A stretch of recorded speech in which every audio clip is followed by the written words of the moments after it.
Hello, Hale.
Hello, Floki.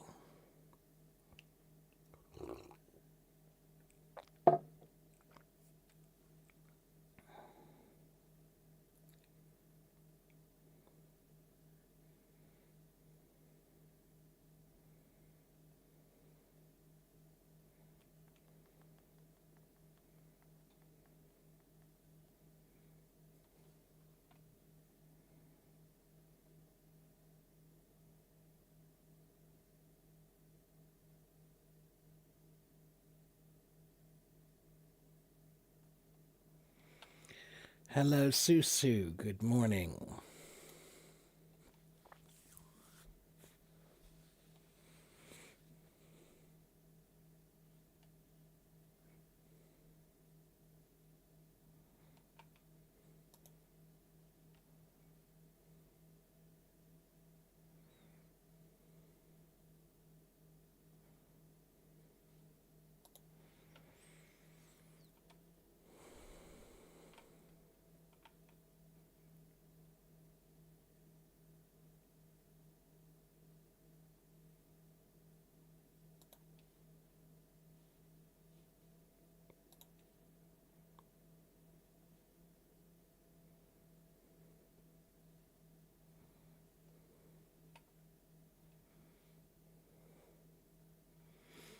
Hello, Mona.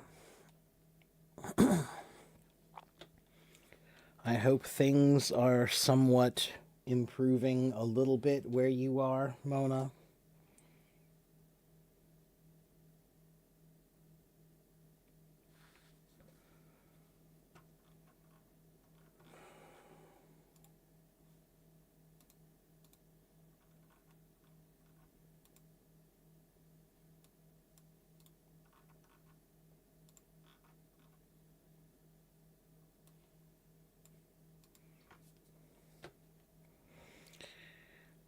Of course, you may share an interesting story.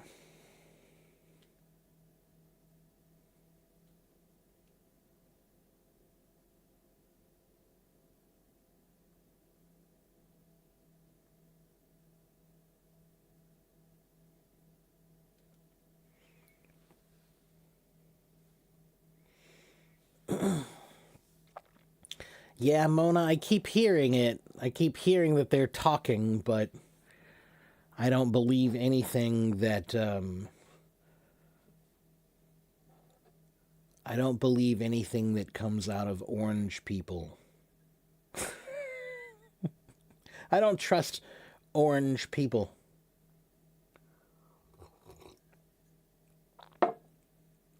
Orange people cannot be trusted.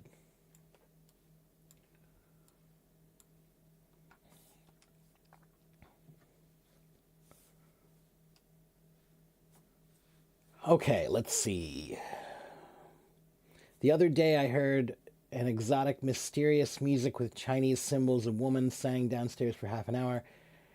I took a guess my downstairs neighbor may have had a nightmare. She hired someone to drive the bad things away. Oh, that's interesting. I wonder, Susu, was it these?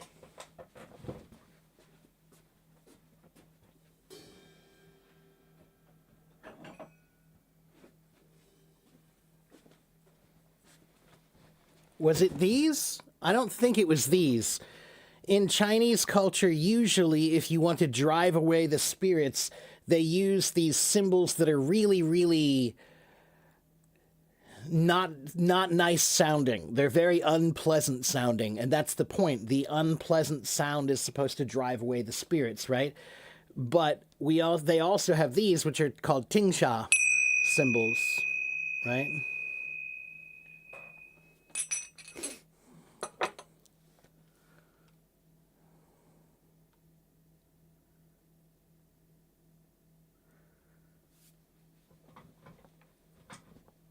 You didn't expect the listing of the IELTS to be mostly British, basically no American. Well,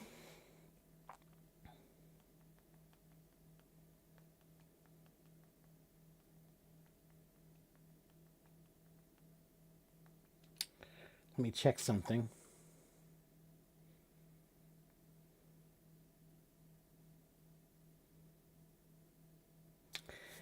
It's the most prominent accent that they use on the exam, but it's not the only one. So, yeah, it's the dominant accent during the monologues when they're speaking and during the instructions.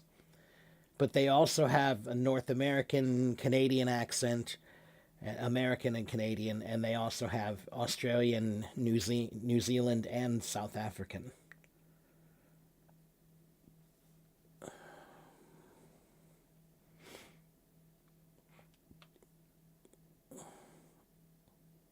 But the one you heard is good. Oh, okay. Well, then I'm not sure what it is.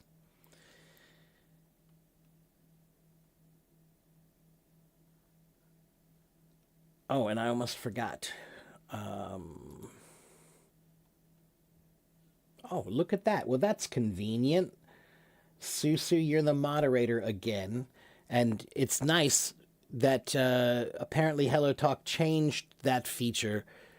It used to be that I had to make somebody a moderator every single time I had to turn on the moderator for every single stream. But this one, I just noticed you're automatically the moderator. So that's good. That worked out nicely. So, yes, Susu's my new moderator in my streams. So, whatever she's saying, you can trust that that's true. You know, if I'm teaching or if I'm talking, yeah, and they unmuted you probably because of the links that you sent. So probably Susu, maybe let me send the links and you just handle the information so that you don't get muted again. Okay? But everyone, Susu is my moderator, so if she's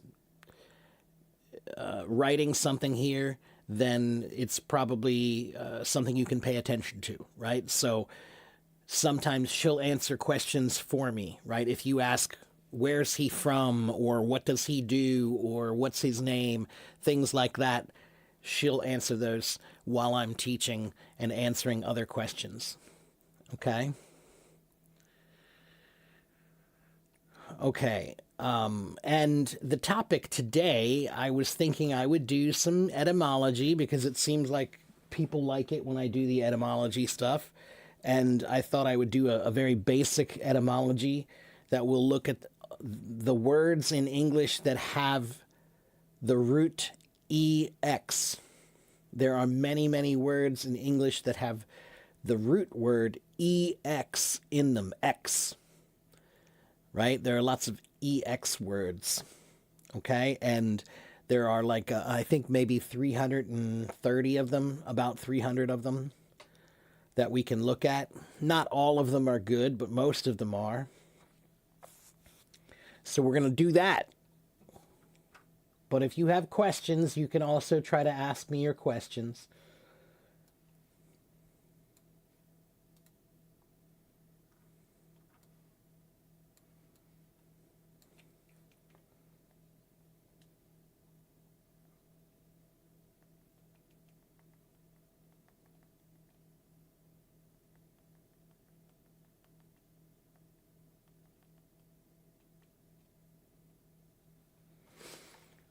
Okay.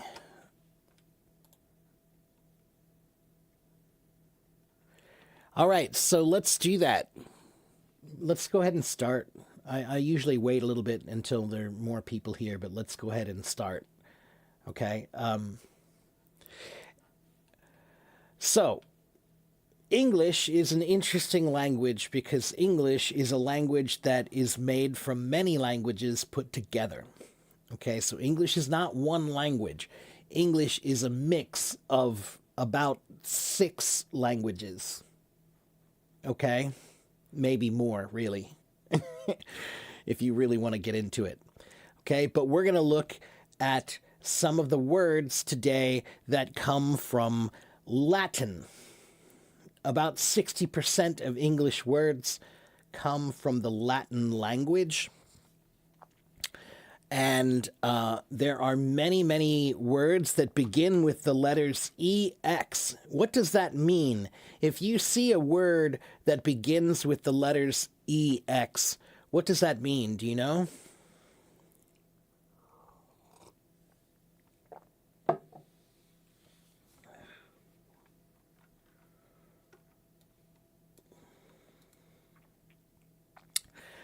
No, it doesn't mean before. Actually, no.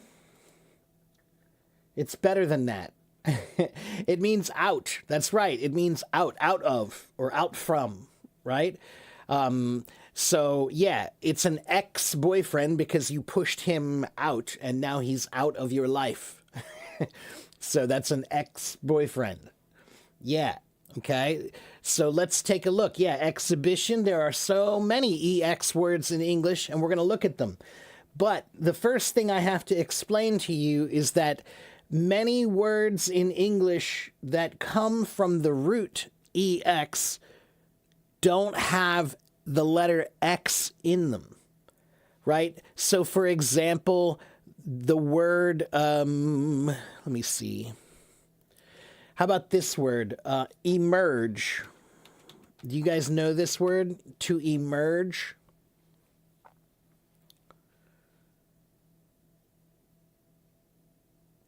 What does emerge mean?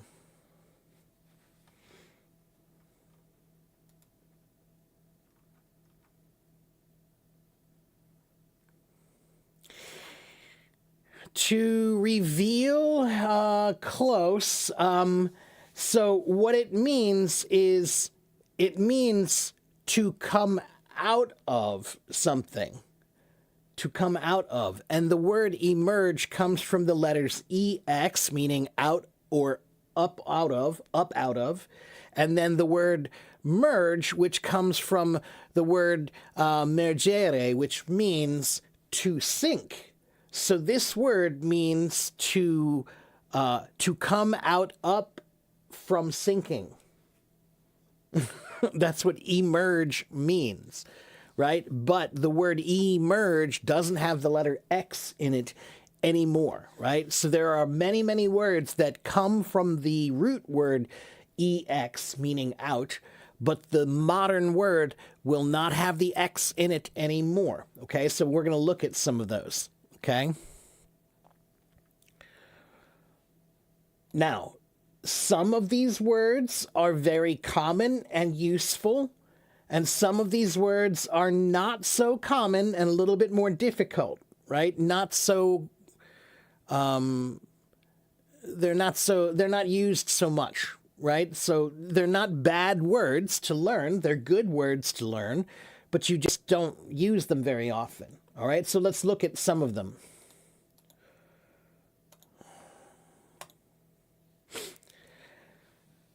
Like the first one here, effervesce. To effervesce. What does that mean? Have you ever heard that word before? To effervesce?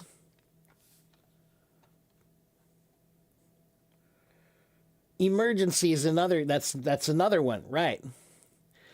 So effervesce, yeah, effervesce comes from the Latin word ex meaning up or out of, out from within, okay? And then the next word is fevescere, which, does anybody recognize a word? Does that look like any other word or sound like any other word in English? Fevescere.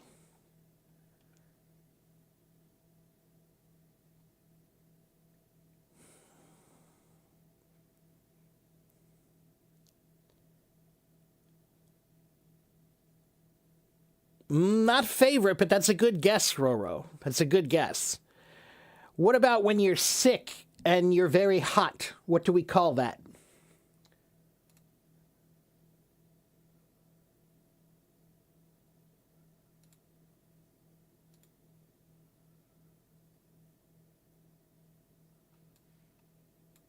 A fever. That's right. So the word effervesce is a word that means to boil up or to boil over. So it means up out of and boil, to boil up out of, right? So where do we use this word effervesce? Where do we use that word?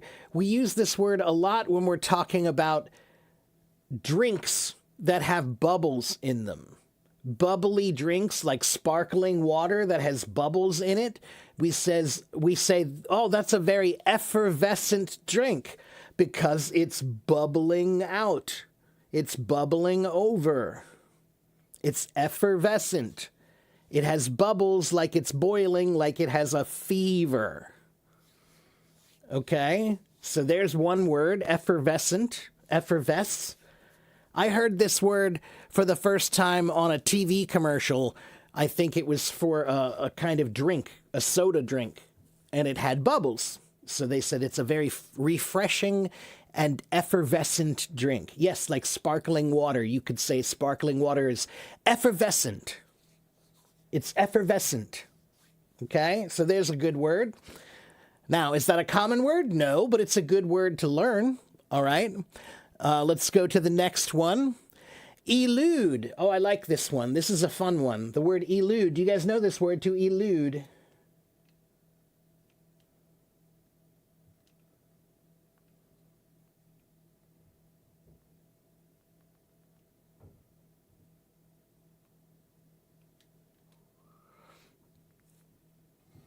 Anyone else?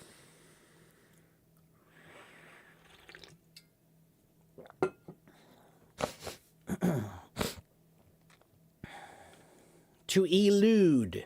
To elude means to get away from someone, or to someone is trying to catch you and you are you got away, or you were successful in hiding. So you're trying to hide or get away from someone, and someone is trying to catch you, but you got away. So you eluded them, or you're trying to elude them. And this word is really interesting because it comes from two words. One is ex, ex, meaning out of, out. And the other word is ludus, ludere, which means to play. So in Roman history, they had something called the ludus. One moment. Ludus.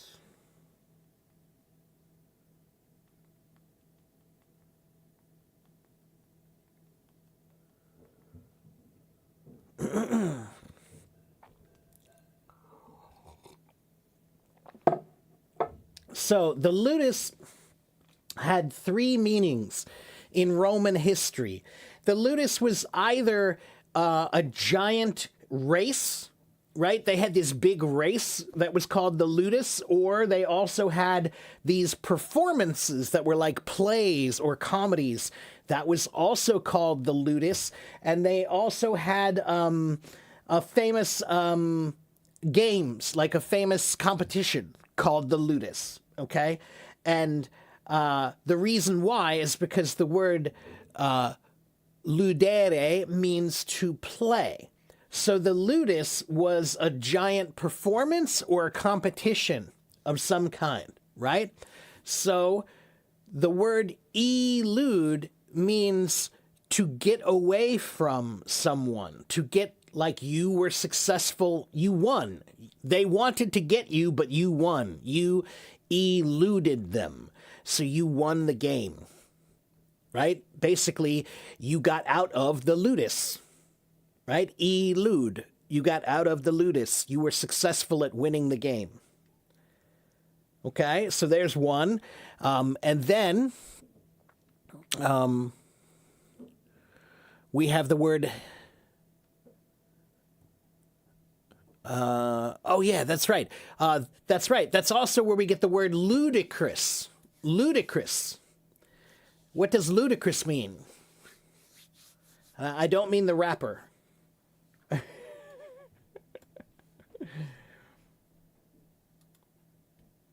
That's ludicrous. This is ludicrous.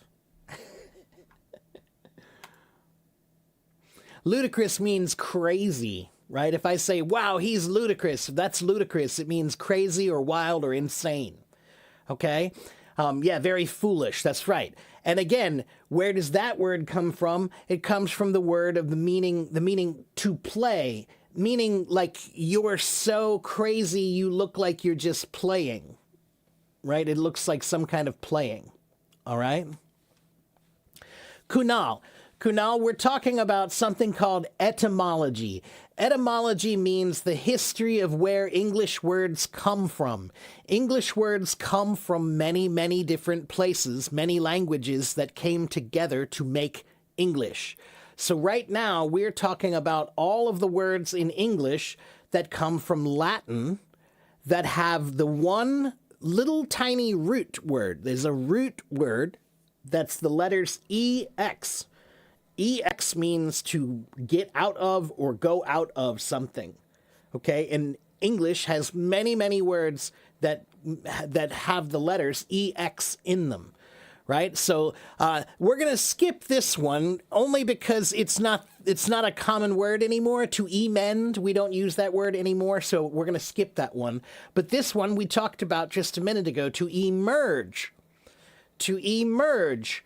So to emerge means to rise up out of something.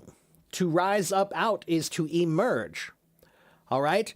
And we have the letters EX means out of, but look, the word emerge does not have the letters EX in it. Okay? So we have the letters EX is just in the root word, not in the final word, not in the modern word. Okay? But then we have the letters, the word mergere or mergere, which means to dip or to sink. So this word means to emerge, means to come out of sinking. Right? So maybe your boat sank into the water, but then it emerged. Oh no, that means it came up out of the water. It emerged. Okay? That's where we get the word emergency too. We'll get to that. Yeah. Well, let's do that. Let's just look at emergency.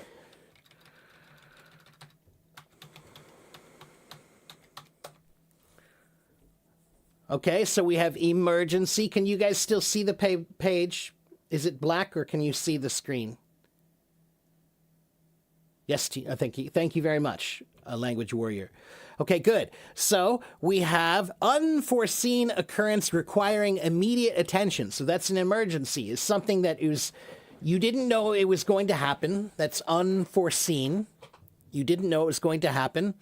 And it needs immediate attention. You have to do something about it now, right? So this is the original word. And it means it's the combination of the word emerge and ency, right? Which is just an ending, right? So in this case, it's something that means something that came up immediately that needs your attention. So it emerged. It's a problem that emerged, and then now you need to do something about it. So it is an emergency. Okay, so the word emerge is not very common, but the word emergency is very common. Okay? All right, let's go back. And once again, we're just going to look at the letters EX. Whoops, what happened? There we go. Okay, can you guys see? See all related words. 324. So there are 324 words in the English language that have the letters EX in them, or the root. The root is originally there. Okay? So that means that this is useful.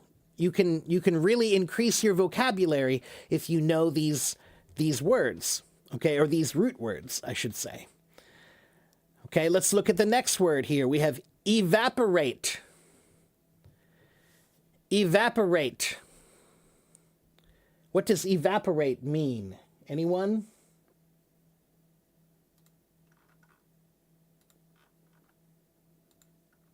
To evaporate.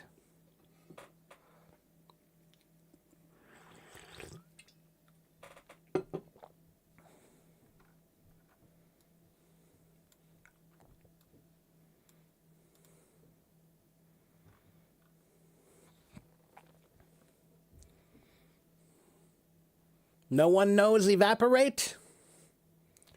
How about the word vapor? Ah, Alyssa knows. Hello, Alyssa. Evaporate means to when something goes from a liquid to a gas, it turns to a vapor. Vapor is a kind of gas, right? So the word evaporate is about evaporation. So let's look at evaporation. So the evaporation comes from two words, ex, meaning out of, and vapor, meaning steam. So evaporation means the steam comes out of it. All right, evaporation.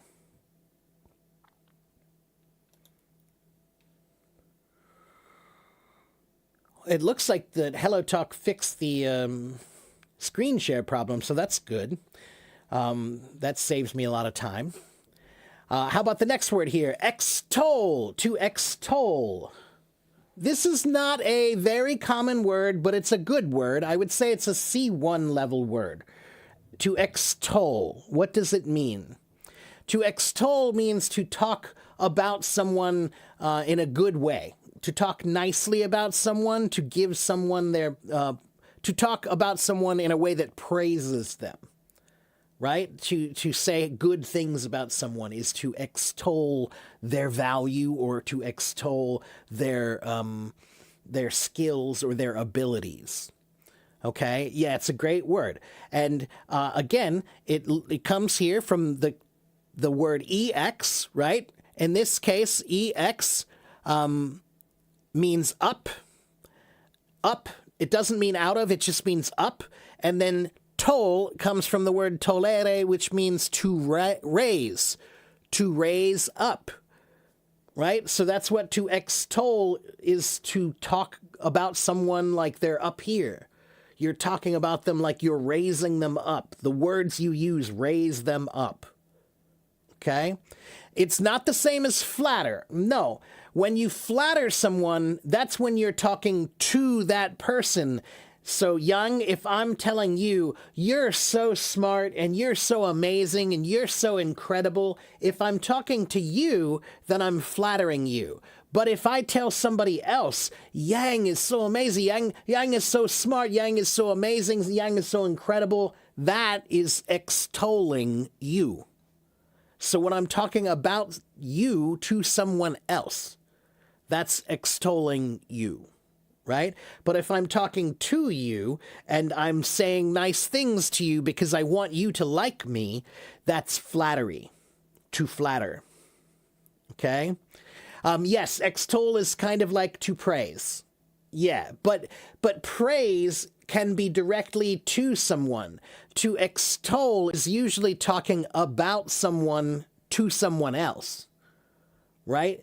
So imagine the king. The king is, he needs a new knight.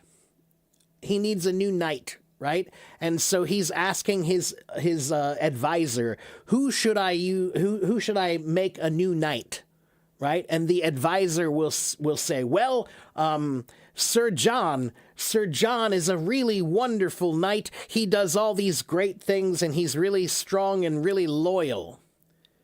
So he is extolling the value and the virtues of Sir John. Okay? to extol. Extol teacher Mark. Yeah, right. Why is it too hard to use these words in a daily basis? It's not, Mona. And as a matter of fact, I think it's not a bad thing. If you use a word that's too difficult or maybe too formal, but you use it in a casual environment, that's actually a good way to practice. Because when you use a casual word in a formal environment or you use a formal word in a casual environment, because you're using it in its wrong environment, in its improper environment, you'll remember it. It's weird about your brain. Your brain doesn't remember things that make sense, but it does remember things that don't make sense. So if you force it to remember something that doesn't make sense by doing that. Okay, so if you can understand. Right? So if you want to, you can use the word extol and use it in a common place. And if somebody doesn't understand you, who cares? That's their problem. Now they have to go learn that word. You'll just encourage someone to want to learn the word extol because you used it. Okay? Okay, if you have other questions, please hold your questions. Waleed and, who was it? Anthony? Please hold your questions, okay, guys? Because I really want to talk about just this for a while, all right? Let me teach this one subject for a little while, and after I'm done with this subject, then I'll answer open questions about anything, okay? All right, so we have the word extol, right? That's a great word. How about exult? To exalt someone is similar to extol.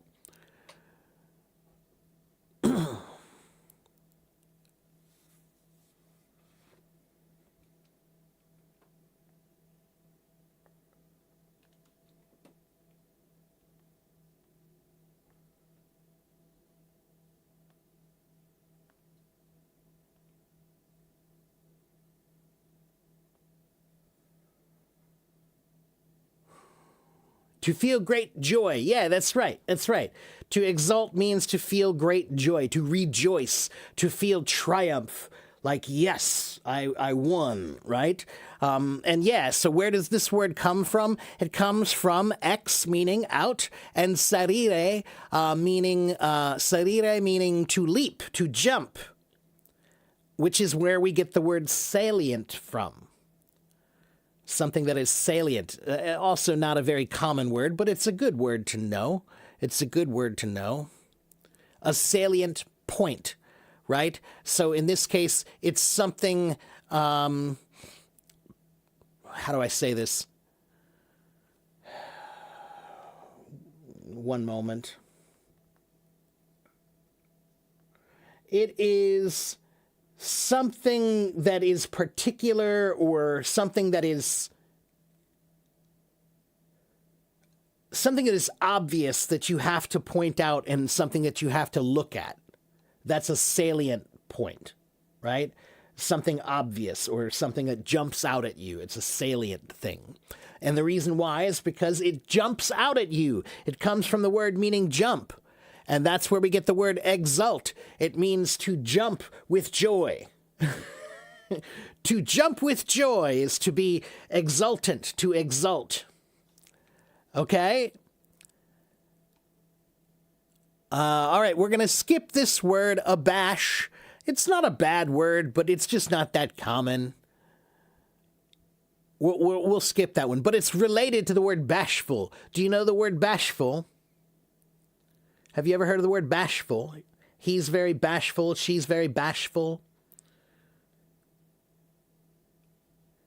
It means like shy.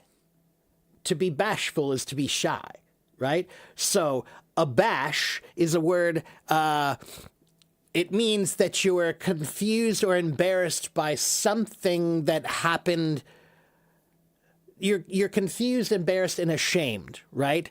So, but again, like I said, this particular version of the word is not very common anymore. But the word bashful is very common. So you can learn the word bashful. It's another way to say shy. Okay, if you want to say I'm a little bit shy, you could also say I'm a little bit bashful. B-A-S-H-F-U-L, bashful. All right. All right, let's see. I want to find some more words that you are familiar with. Well, look at this word. Are you familiar with that word? Are you familiar with that word? Afraid. I'm afraid. Of course, that's right. So where does the word afraid come from? It comes from the word ex, meaning out of, right? And the second word, the second part of this is Frankish. Frankish, we'll call it German. It's an early form of German. And so it means out of peace. The word, let's see, where's the two pieces? Out of ex and frithu. Frithu means peace. So it's the original word was ex frithu.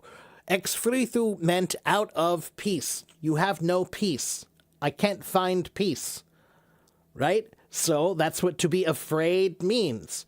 Means that you are fear. You have no peace. Okay? That's where the word afraid comes from. And actually, it's funny because the word afraid, a long time ago, the word afraid was actually this. Afeared. We don't use that anymore, but afeared. We used to say afeared. If you read some very old books, you might see this word. Okay? Let's keep going. Let's keep going. Hello, Andy. Hello, Becca. Let me check, make sure I'm not missing anybody. Hello, Miguel over here in my YouTube channel, and hello, Ricardo.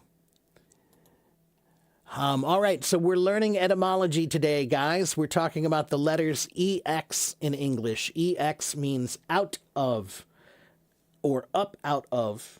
And there are many words, about 300 words in English that have these letters in them. What about to allege? What does allege mean? Allegedly. He's alleged to have stolen the bicycle. They alleged that he stole the bicycle. No, it doesn't mean loyalty.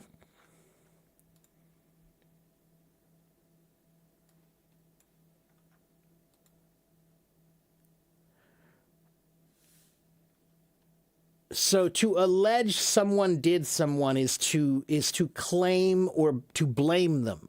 Like you're saying, they did this.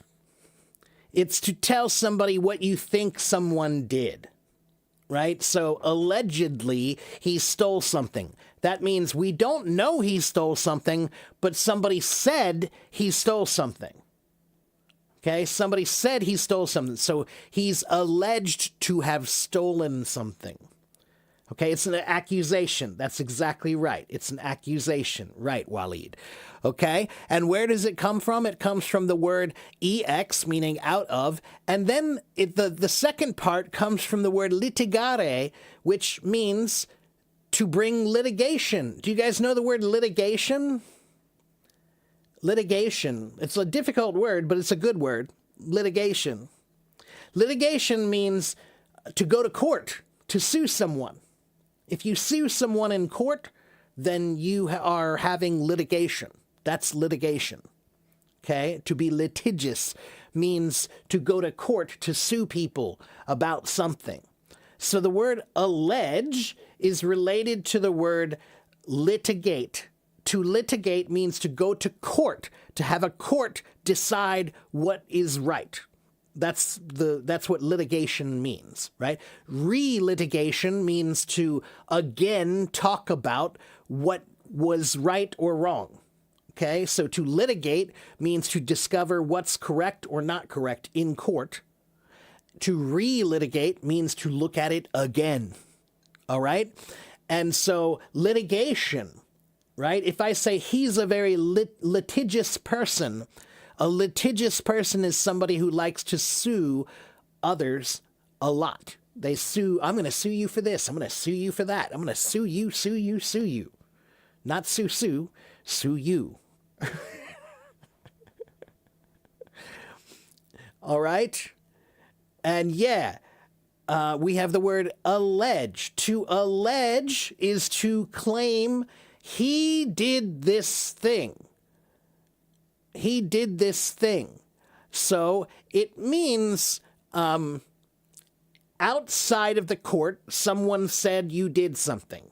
Now you have to go to court to prove it. So allege means outside of court, somebody said he's the one who stole the purse. He's the one who stole the car. And now they have to go to court, and the court will decide if that's true or not. All right? So that's allege.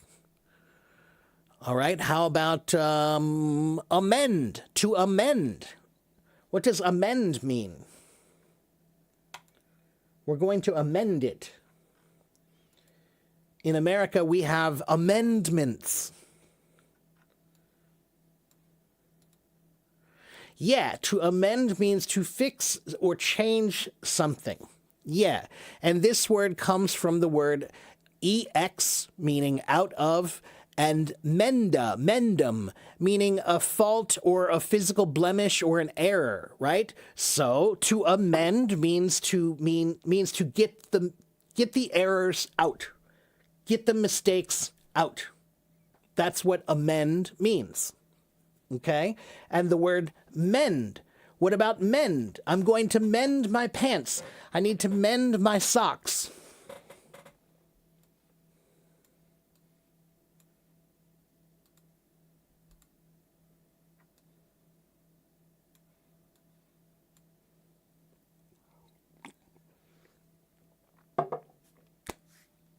Hello, Yulia.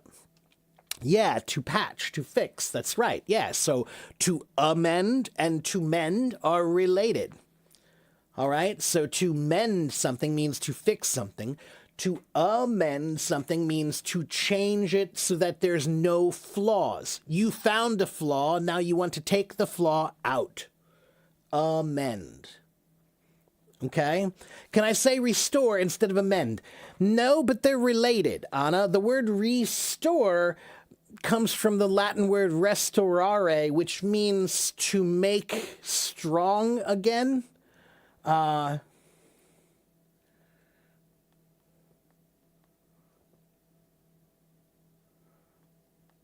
me make sure. Hold on. Sometimes my memory is not totally right.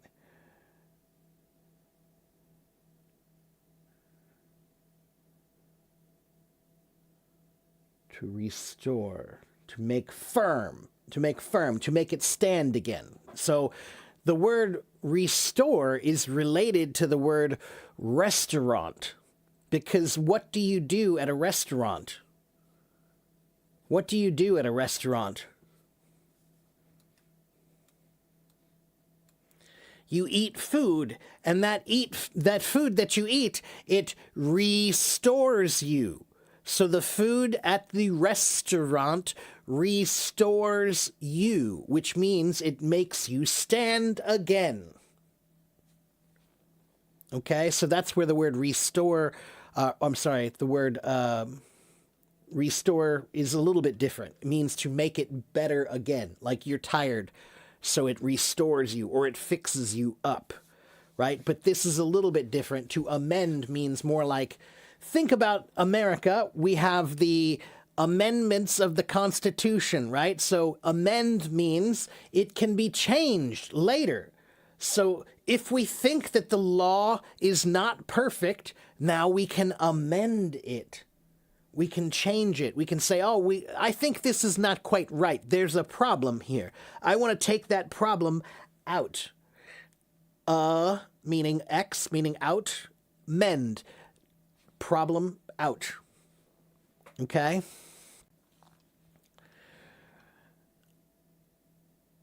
But the word restore is a little bit different. It's more like you're tired, you're out of energy, and you eat some food, and now you feel like you can stand again, right? You're standing firm again. Okay? Let's keep going. What is an anecdote? Do you guys know what an anecdote is? What is an anecdote?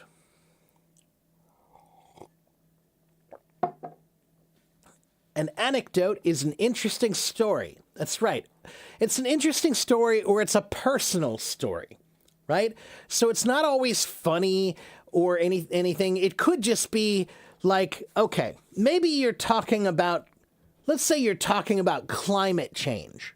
You're talking about climate change, right? The world is getting hotter, right? And somebody says, but where I live, it's very cold all the time. That's an anecdote. That means they're just telling you their experience from their part of the world or their life. But that doesn't necessarily mean that it's actually good data or good evidence. Okay? So an anecdote, let's look at where it comes from. The French word anecdote, and then let's see, anecdota, which comes from the Greek word anecdota. And that means something unpublished. Well, that's interesting. So an means not. An means not. And ekdotos means published. So in this case, it means out didonai, to give out. Oh, that's interesting. That's where the word publish comes from? Wow.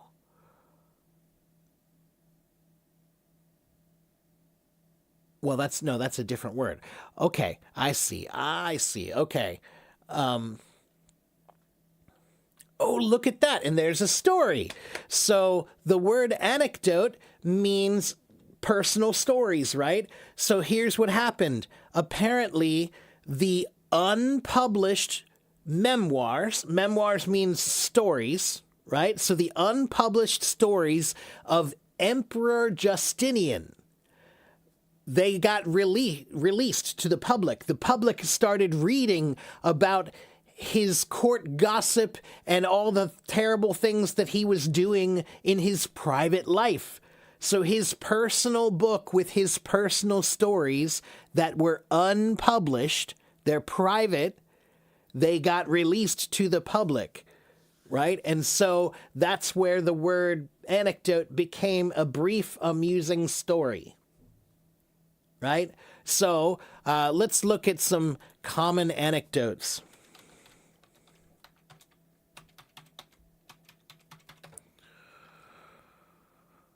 Let's see.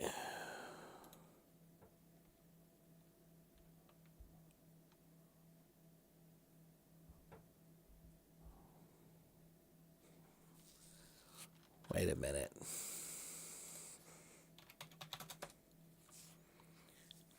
There we go.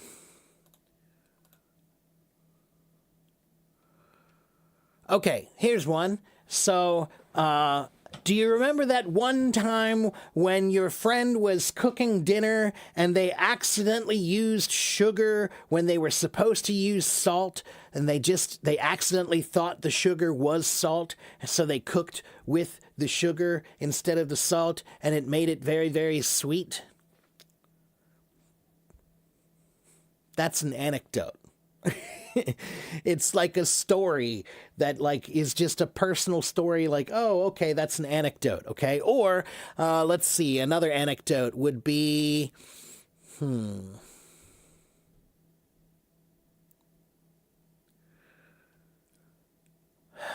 maybe there's somebody who's talking to you, and you are not listening to them, you're just nodding your head like, uh-huh, uh-huh, uh-huh. Maybe you're on your phone, right? You're on your phone and you're nodding and saying, yeah, uh-huh, right? While they're talking to you. And then you realize that they were talking about how bad you are and you were agreeing. Right? That happens. Maybe that happened. That's a story. That's an anecdote. Okay? Or let's see.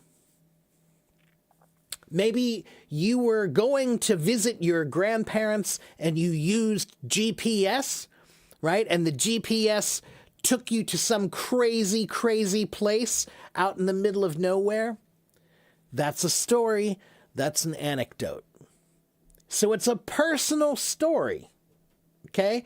Now, sometimes anecdotes can have a useful lesson, something that you can learn from them, but not always. Sometimes anecdotes are just anecdotes. It's almost like the exception to the rule. Okay, like another anecdote might be, oh,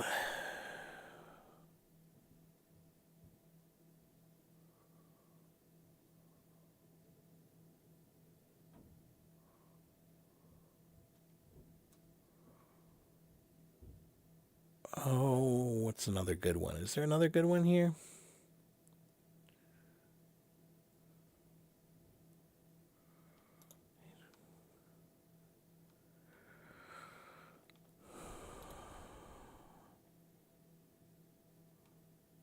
Okay, it's. I think you guys got the point. It basically just means a personal story. Okay, it might be interesting. It could even be factually useful, but not always. Sometimes it's just an interesting story, but it doesn't have any factual use for you or any predictive use for you, like a lesson. Sometimes it's just an anecdote that was your story that's good for you, but doesn't mean it's good for everybody. Okay? All right, let me go back to my list of words.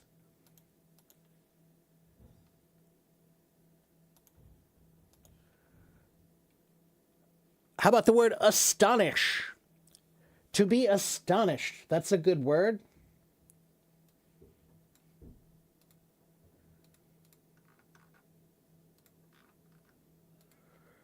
To be shocked. That's right. So this one is a cool word. Look, what does this word mean originally? It comes from the Latin word extonare, which means out to thunder. Tonare means like tone, like sound, right? So the word thunder, this one literally means to leave somebody thunderstruck, right? When you hear thunder, a big loud storm, boom, right? You feel thunderstruck. There's a famous song by the band AC/DC. You guys know that famous rock band, AC/DC? They have a famous song, and it's called Thunderstruck, which means to be astonished with thunder. Yeah, AC/DC, they wrote a song called Thunderstruck. And thunderstruck is another word that means to feel astonished or shocked, because thunder will do that to you. Okay? So there you go, Susu. You like AC/DC? Me too. Me too. It's a great rock band. If you like rock, then you'll like AC/DC. All right, let's keep going. Now that one we don't need to learn. Avoid. Here's a good one. Avoid. See, I told you, some of these words are not common, but some of these words are very common. What does avoid mean? To avoid something.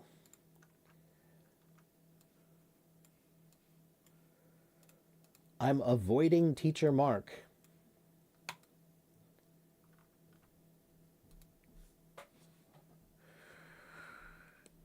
Yeah, to avoid means it's something that you don't want to do, so you go around it or you go away from it. You don't want to talk to it. You don't want to talk about it.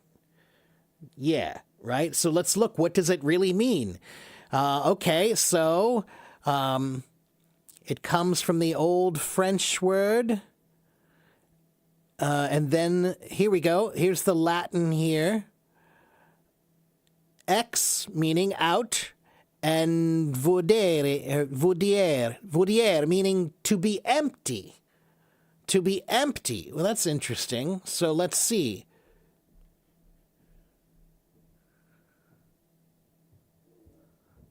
Refrain from having nothing to do with escape, evade. Oh, that's interesting. So the original meaning was different.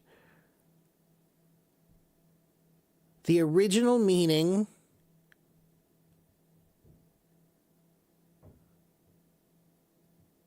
was to go out of the empty space. But then it changed the meaning to what we have now, meaning to go away from something that you don't want, right? To get away from, to shun. That's a good word. To shun means like, I don't want you. I don't want this. Get away. I'm shunning you. Okay? That's to avoid. All right? Let's keep going. How about award? There's another common word. Award. What's an award?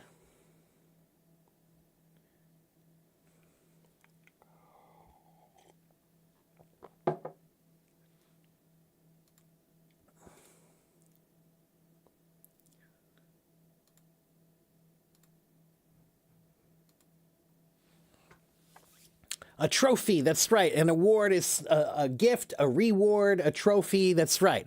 So what does the word award mean? Well, let's see. Originally, it means to decide after careful observation. So to judge, to give somebody's opinion. So the A in the beginning actually means out. It means X, out of.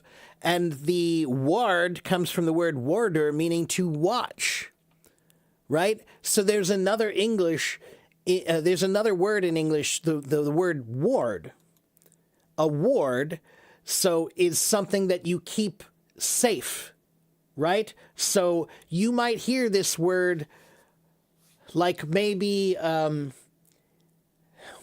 it's a very sad story. Just, I think it was 2 days ago, a family in my city was driving home and a truck coming the other way came into their lane and hit the car, and both the parents were killed in this crash.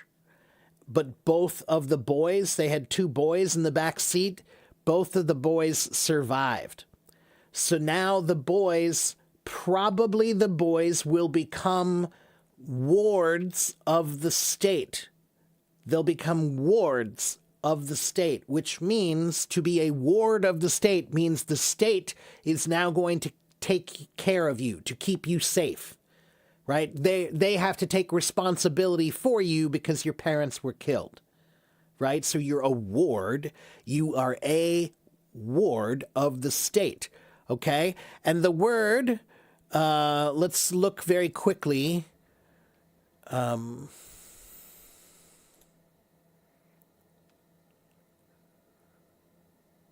One moment. Let me see if I can find it. There it is.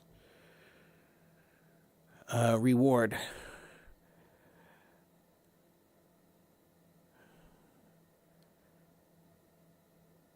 So the word reward was originally, it meant to get what you deserve. And that could be a good thing or a bad thing. Right? But then eventually it became a word that meant a payment for your service, right? A payment for doing something good. So again, the ward part is like something that was kept safe for you. So an award is something that was kept safe for you. A reward is something that was kept safe for you. Okay? Let's go back. So that's the award is the judge. That's what it is. Now I understand. Yeah. A judge is going to tell you if you won. He tells you if you won the award, right? So he's looking over you from outside. That's the award, means out of, looking down on you. So you're looking down on you to decide something. Did you win or not? Okay. Gwen, I'll quickly give that one to you. It's rigidity, rigidity, rigidity. We're going to skip this one because we don't need that. How about this one? Here's one, cheat.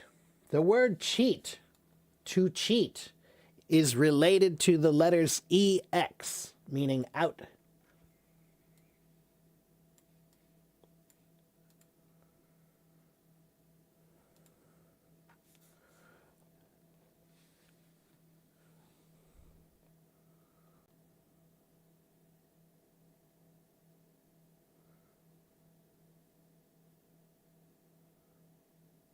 So this is an interesting one. This word comes from Old French.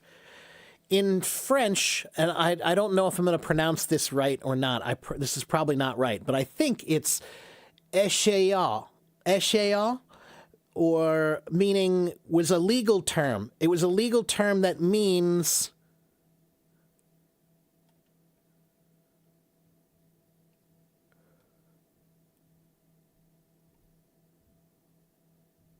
wow, is that really what it means?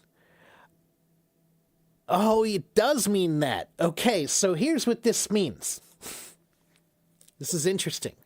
The word cheat, the original meaning of the word cheat, means sometimes a long time ago, maybe you died, and when you died, you didn't have a son or a family member that you could give your things to. And so if they can't find a family member, then they just come in and take it. And now the state can take anything that was yours because they don't have a family member. So the word cheat comes from it used to be the royal officers. The royal officers would come in, they had a reputation for cheating people. They would say, oh, well, he doesn't have any heirs. He doesn't have a family to give his things to, so we're going to take it. That's where the word cheat comes from. It means they would confiscate or to take away your things unfairly. Yeah, see? That's a good etymology. The word cheat is talking about the government cheating you. You know, saying, we're going to take your stuff because you don't have a son to give your things to. It's unfair. Yeah, that's kind of cool. It's not about taxes. It's about, Anna, if you die and your house, right? You have a house, but you don't have a son or you don't have a daughter. So where does your house go to now? Who gets your house? The state. They'll come in and just take it. That's unfair. That's cheating. Échéant. That's a cool story. Okay, let's see. Now, I want to go a little bit forward because I want to show you some words that actually have the letters EX in them. All right, so let's go back and look one more time here. Let's see. Look, e pluribus unum from the United States. But we're going to go to the EX words, so let's keep going. These are all words that are related to the word EX, meaning out. Let's go to 5.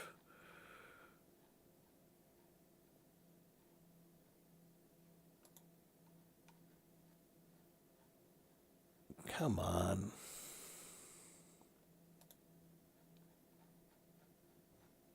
Look how many words. So many words.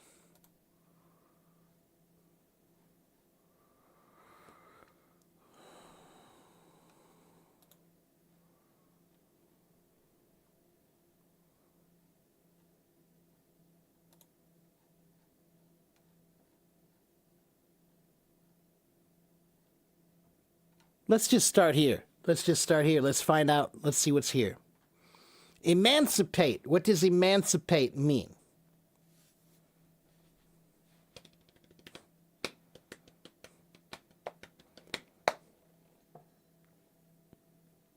Anyone?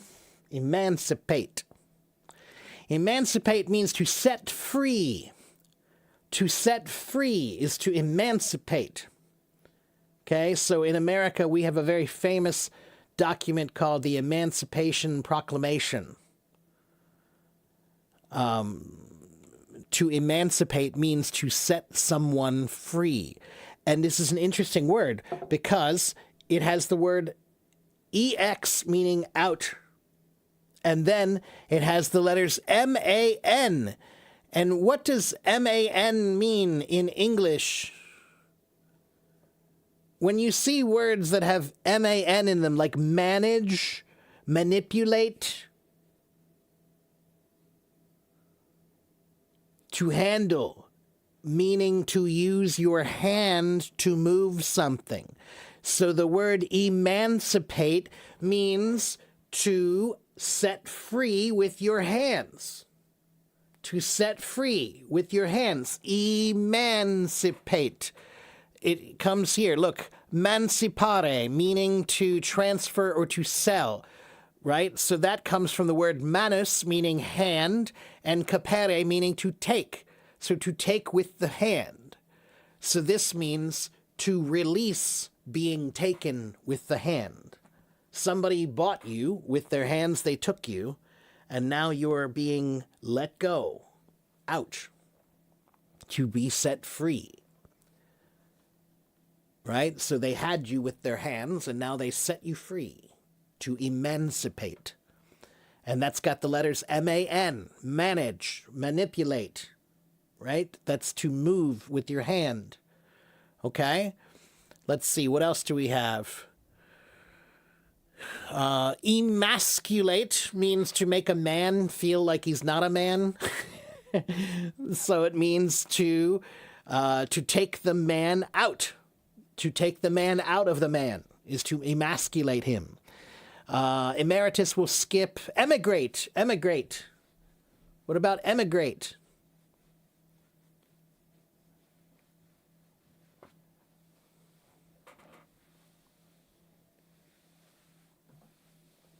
To go from one country and settle into another country is to emigrate.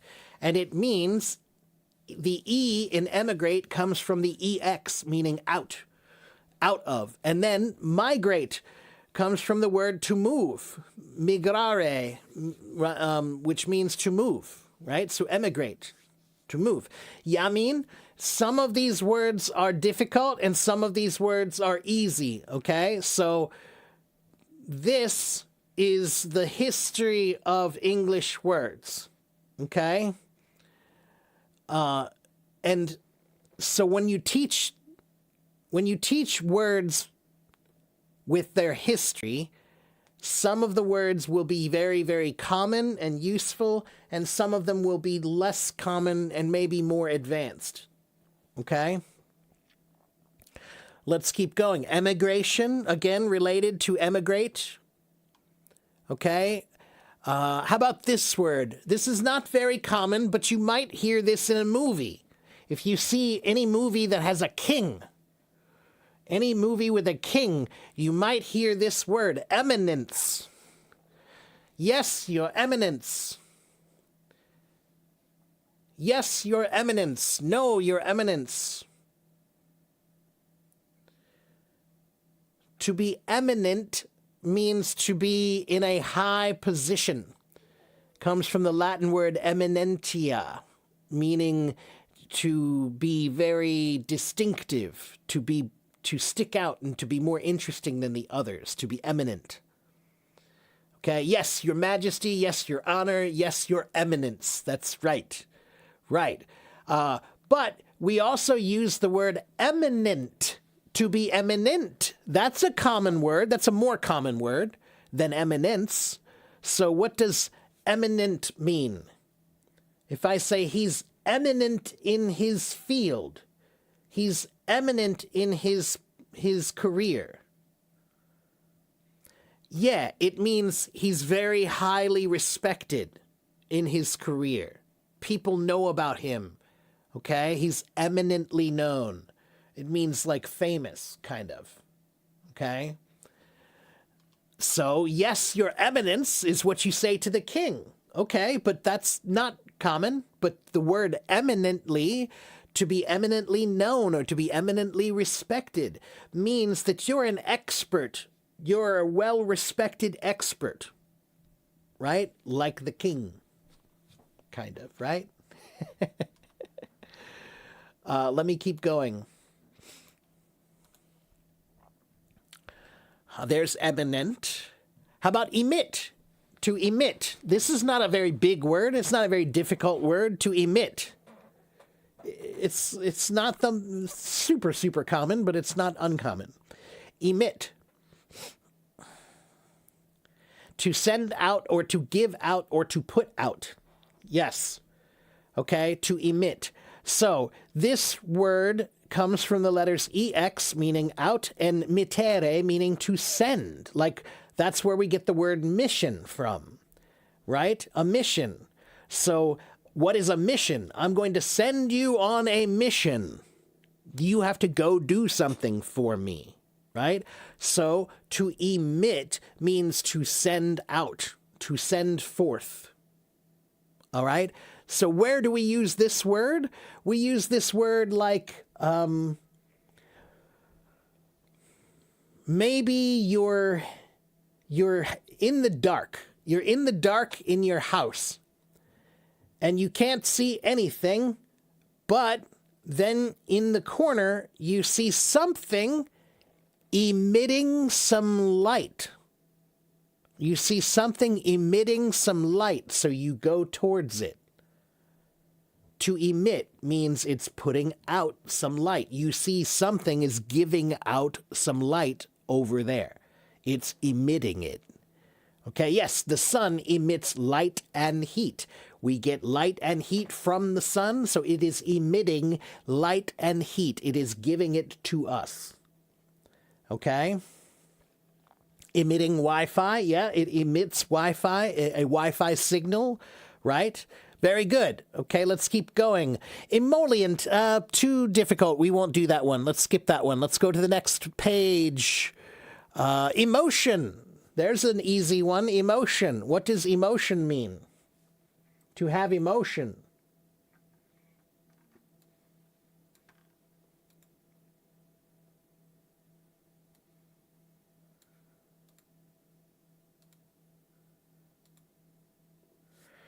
To have feeling, right. So where does this word come from? It comes from the word ex, meaning out, and movere, to move.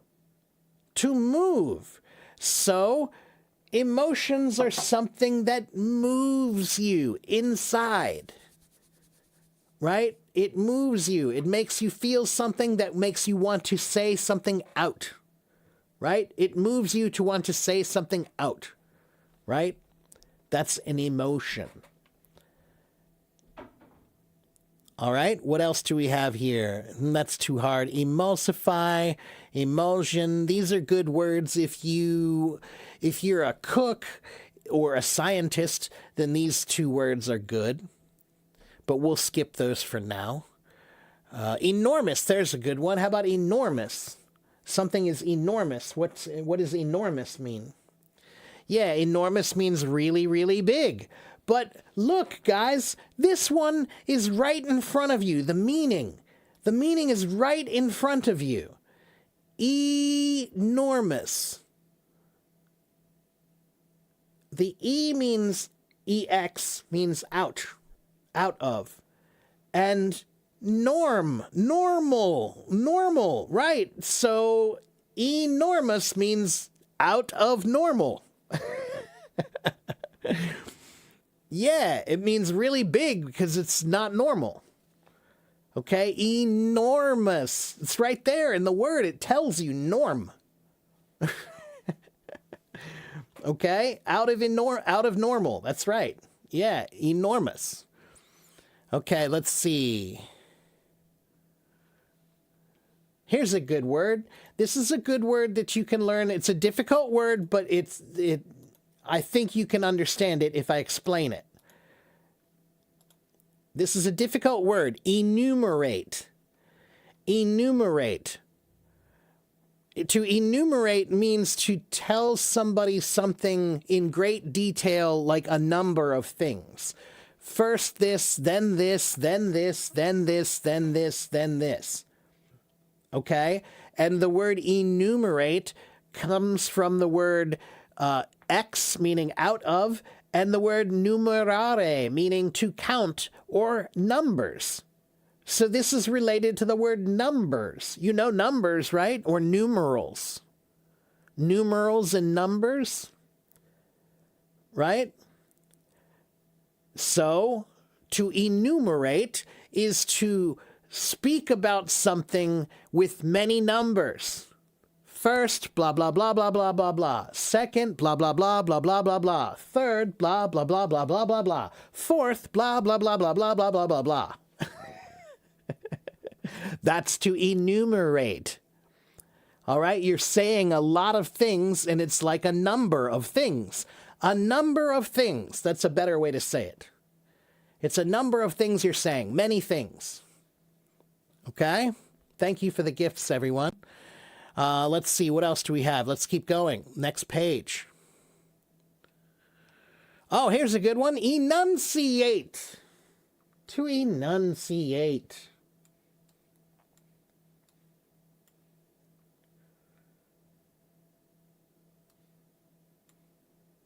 What does that mean, to enunciate?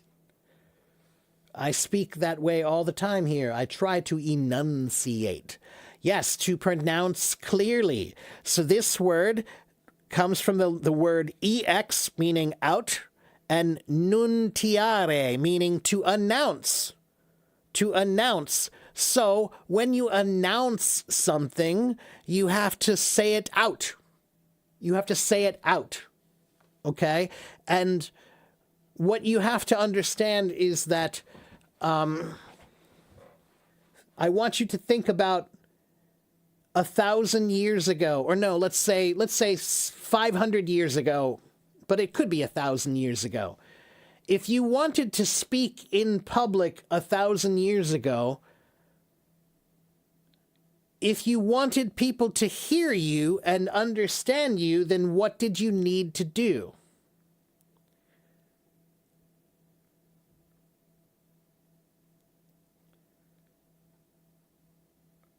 Like, if I'm speaking to a big group of people a long time ago, and there's 1,000 people here, and I say, okay, everybody follow me, come this way.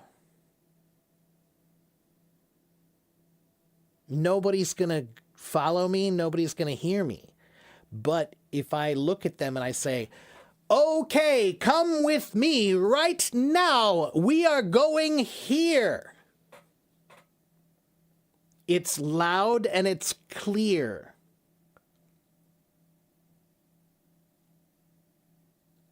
That's enunciation. Okay? So it means to shout clearly, to say something clearly, to move your mouth clearly.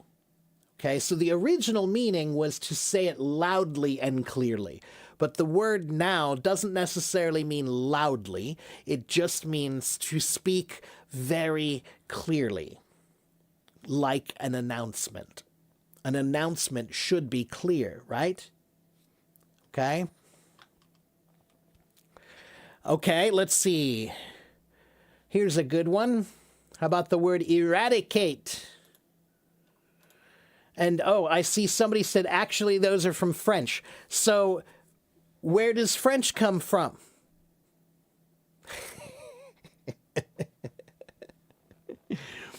That's the funny thing about language, right? French is a Romance language. So French comes from Latin, right? So that's why when you say, when people talk about where does English come from, we have to argue a little bit about the numbers, about the percentages, right? So when I tell people here, where does English come from? I tell them 60% of English is Latin or Greek, and about 30% is French. That's exactly right, about 30%. About 20% is Germanic, and then we also have a bunch of words from Arabic and Persian and Italian and Spanish and even Chinese and Japanese and Hindi. But that 30% that comes from French, some people say it's 30%, some people say it's 50% of English comes from French. But that's why it's confusing. It's a little hard to say because French comes from Latin mostly. So you have to argue a little bit about which one is it. Is it from Latin or is it from French? I usually say most of them are actually from Latin. Okay, let's keep going. So to eradicate means to destroy. To eradicate means to destroy completely, right? So let's look at the word. It means ex, meaning out of, and radix. Radix meaning the root. The root. So to eradicate means to pull something out by the root. To pull something out by the root. Eradicate. Outroot. That's what it means. To pull out the root. To eradicate. Yeah, that's a good one, right? Now you can think of it. You can think of like when you go to your garden, if you have a garden and you pull out the weeds in your garden, you're eradicating them. You're pulling them out by the root. Okay? To eradicate means to pull it out by the root. To get rid of it completely so that it doesn't come back. Right? Like a weed. They're talking about weeds, everybody. They're talking about weeds. A weed, if you don't pull out the roots, the weed will come back. Right? So when you eradicate something, you pull it out by the root so that it doesn't come back. Okay? Okay, let's keep going.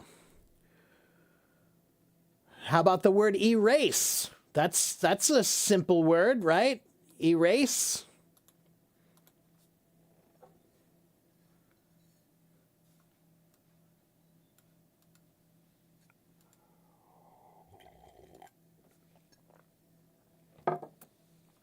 To erase, to get rid of, right? To strike it out, right? So where does this word come from? It comes from the Latin word erasus, or eradere, meaning to scrape out or scrape off or shave. So this is ex, meaning out, and radere, meaning to scrape. So I want you to try to think about why did it mean to scrape? Why is it scrape? What does scrape mean? Anybody? What does scrape mean? First.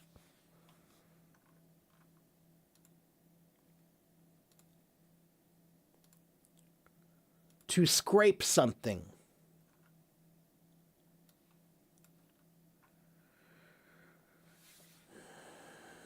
Not exactly, no.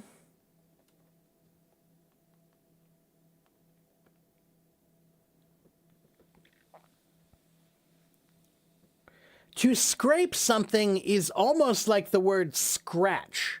To scratch or to scrape. And let me think. How do I use this? Wait a minute. Let me try to find something I can show you.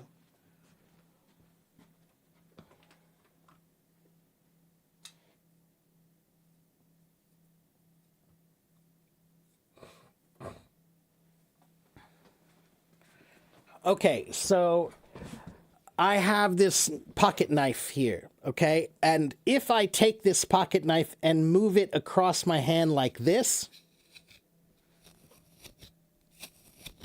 you hear that sound?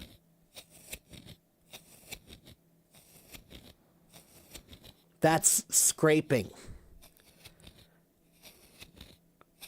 Okay? And it will probably remove some of my skin. Don't worry, it's not that sharp. All right, and my hands are very rough because I'm a drummer.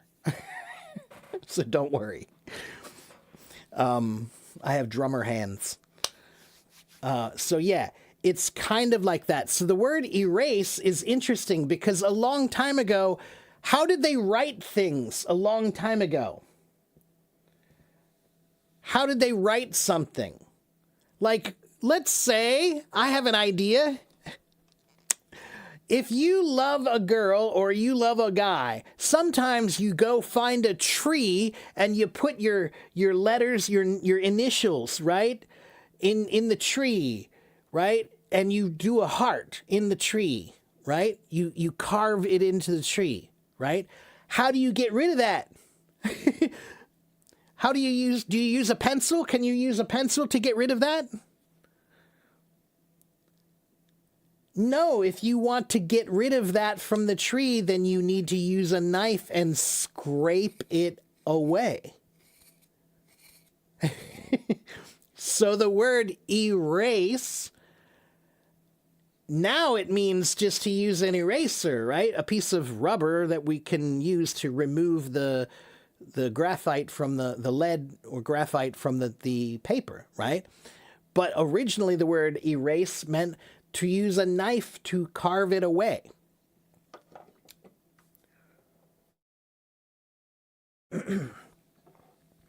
Okay, so erase, that's a good one, right? That's easy. Also related to the letters EX. Okay, let's keep going. Ergo, do you guys know ergo? This is actually a Latin term, but we use this in English. We use this a lot in English.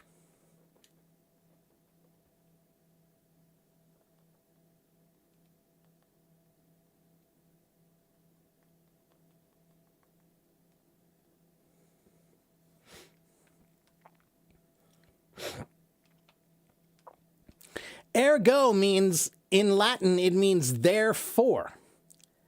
Therefore. So if I say, he didn't study for the exam, ergo, he failed. Or you could say, there's a famous Latin phrase. There's a famous Latin phrase, cogito ergo sum. Cogito ergo sum. It means, I think, therefore I am. Cogito, think.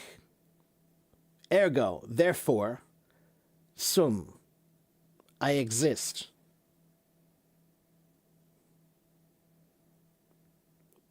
Yeah, cogito ergo sum.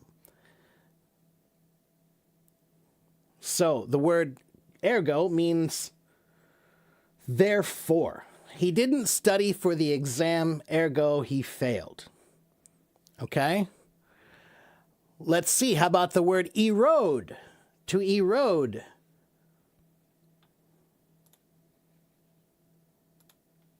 Erode. What does erode mean? Anyone? To wear away. That's right. So this word, usually we're talking about, this is a word we're talking about when we're talking about real land. Like, for example, where I live, we live on a hill. We live on a hill. And over many, many years, that hill, it used to be like this. But over many, many years, the hill has now become more like this.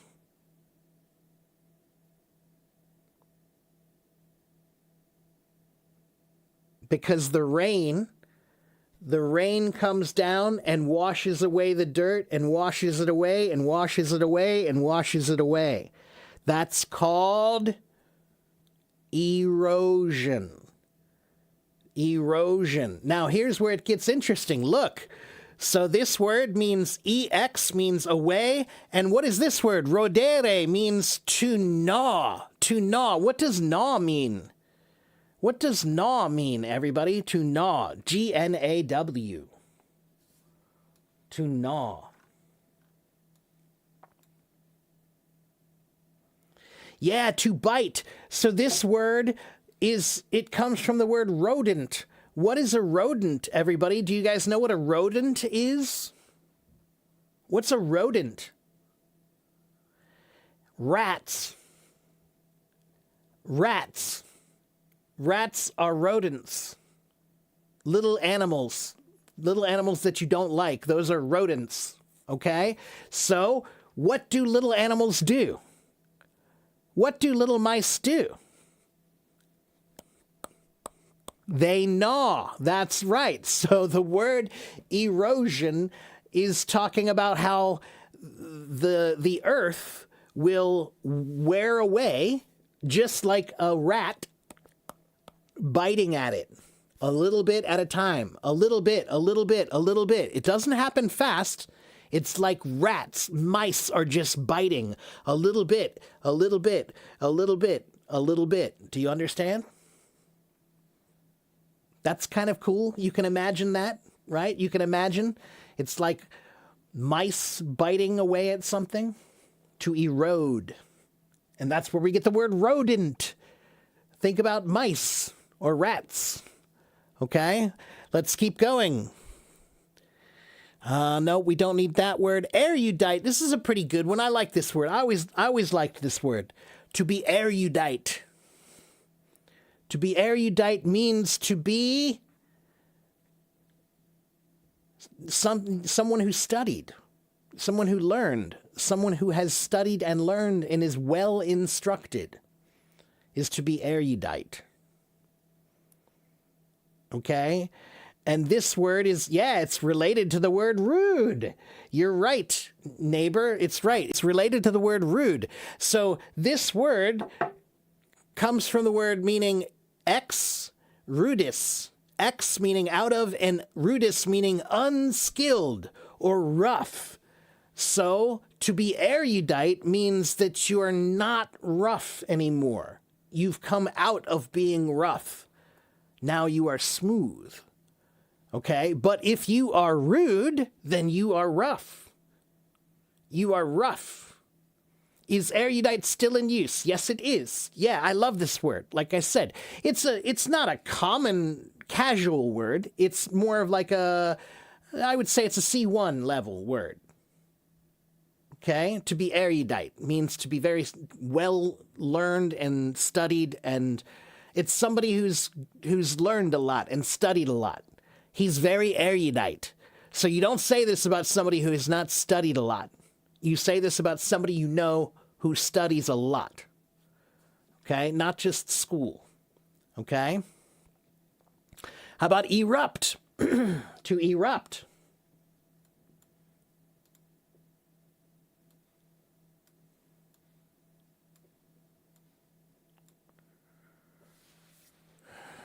To erupt. To erupt is like a volcano. That's right. Like a volcano has an eruption. There's a famous song from Van Halen called Eruption. And to erupt comes from the Latin word ex, meaning out, and rompere, meaning to break or rupture. To break or rupture. So rupture means to break, right? So that's what erupt means. To break out, to burst. And I'm curious, let me look at something very quickly.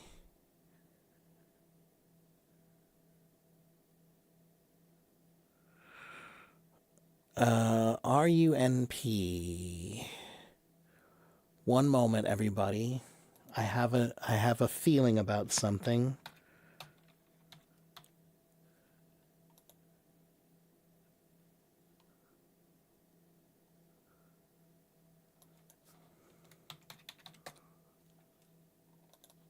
Wait a minute.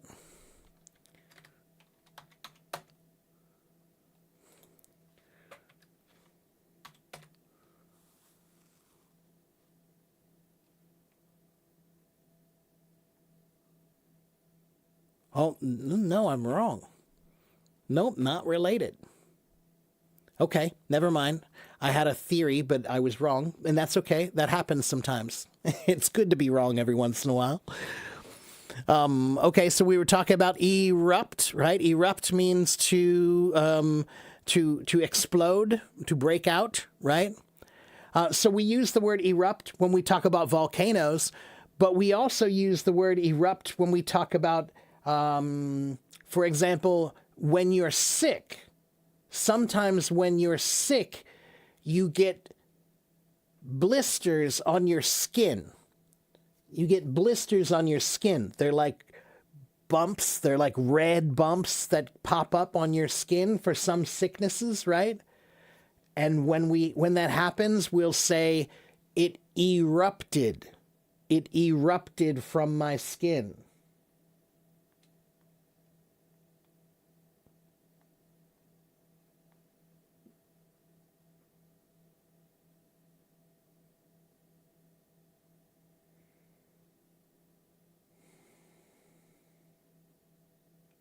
Bankrupt. That's right, neighbor. That's right. Bankrupt also. Right. Pimples also. Pimples. We also say we erupted in pimples. We erupted in blisters. That's right. If you break out, to break out is to erupt. That's right. Okay. No, erupt does not mean empty. Erupt means to explode. Okay. Chickenpox, also, you erupt in blisters with chickenpox. That's a perfect example. And yes, the word bankrupt, when you're bankrupt, you lose all your money, right? So what that means, the original meaning of bankrupt was that the bank itself broke. The bank broke. So the word bankrupt is kind of funny. It originally means a broken bench, or the shop where they had the money lender. You would go to the money lender to borrow money. Well, his bench is broken. They would break his bench. That's the money lender.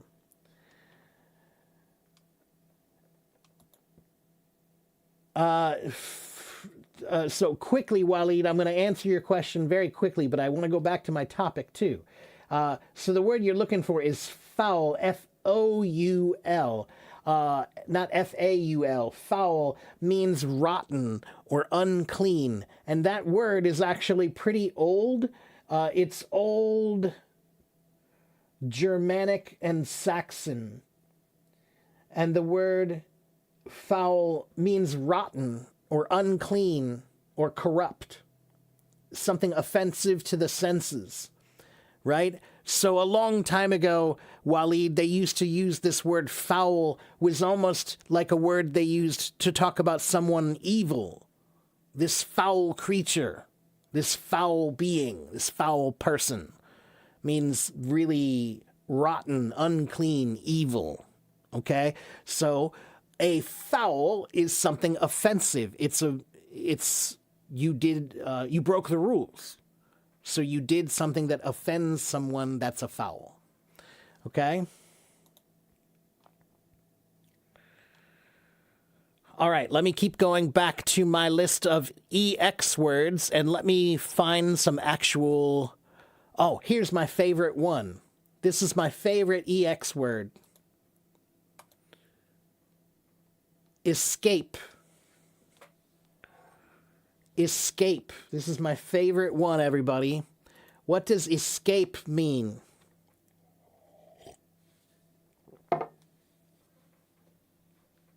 To break free, right. So, this is a very interesting word. This word, escape, it used to be ex kappa. So in the word escape, is there another word? Do you recognize any other word in the word escape? Is there another word you see in there? A smaller word? Not X. What's a cape? What is a cape? C-A-P-E. Do you know what a cape is? Superman has one. Dun dun dun dun dun dun dun dun. Dun dun dun dun dun dun dun dun dun dun dun dun dun. Cape. CAPE. Yeah, let me show you what a cape is, everybody.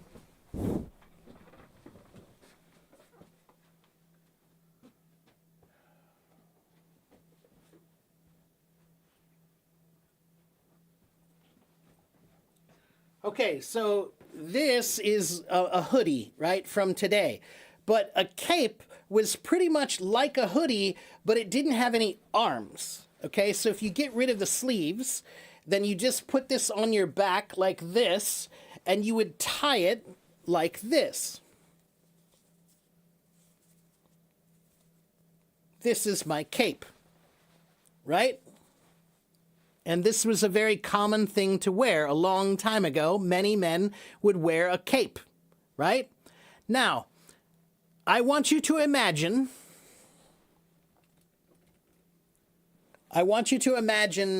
what if I am a thief? I am a thief and I steal. I steal things from people, right? So I stole something and now I am running away. I'm running away and they're going to catch me. And when they catch me, they only catch the cape. And now I am out of my cape. Escape means to get out of your cape.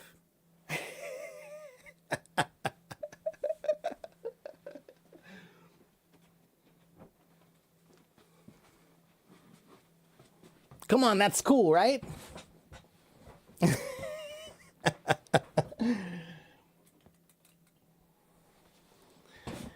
Yeah, that makes sense, right? Yeah, you're wearing a cape and you're running away and someone tries to catch you and they grab your cape, but then you run away and they have your cape.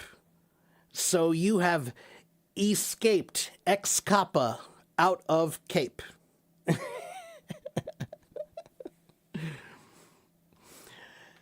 Thank you, Giuseppe. That's a good one, right? You'll always remember that one, right? Yeah, the escape key. That's right. To get out of something, you can click the escape key. That's right. Let's see.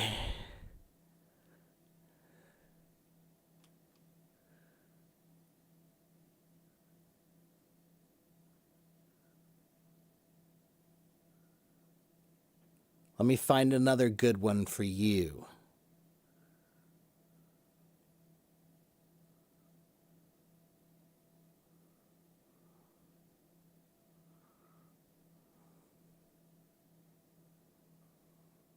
How about this one? Evacuate. Evacuate.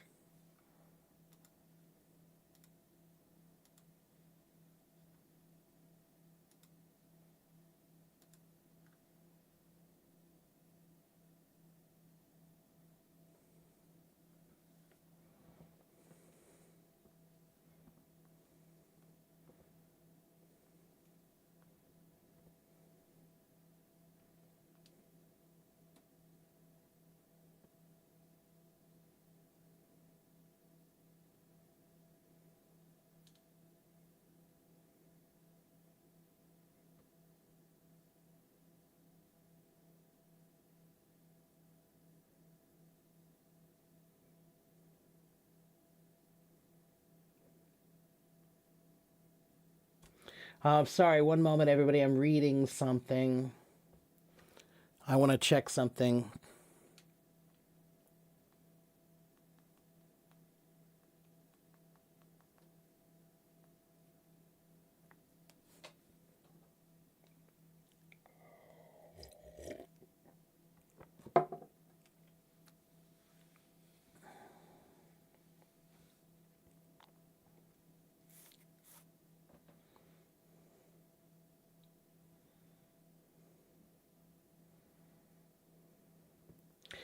Okay, yes, scapegoat. Scapegoat is an interesting one also. Do you guys know what a scapegoat is? It's not e-scapegoat, it's just scapegoat. The word scapegoat. It doesn't have an E in front of it, it's just an S. But you're right, it did used to have an E. So this word is a word that comes from the Bible.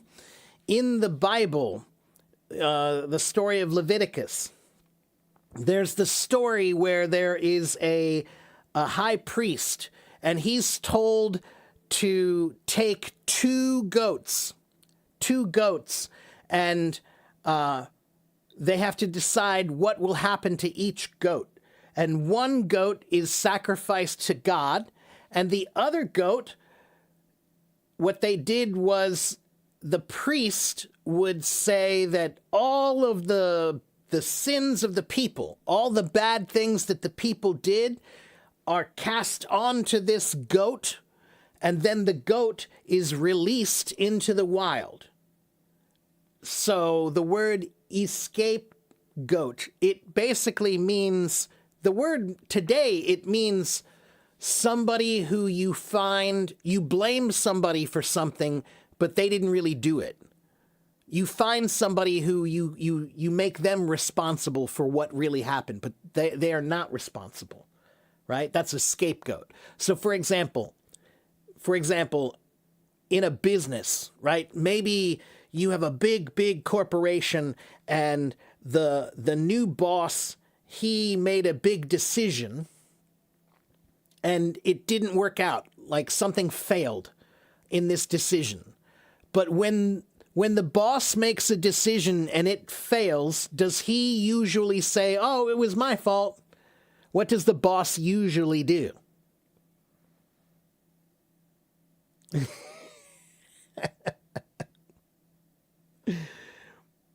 Anyone? No? What does the boss usually do? If the boss tries to find somebody else to blame.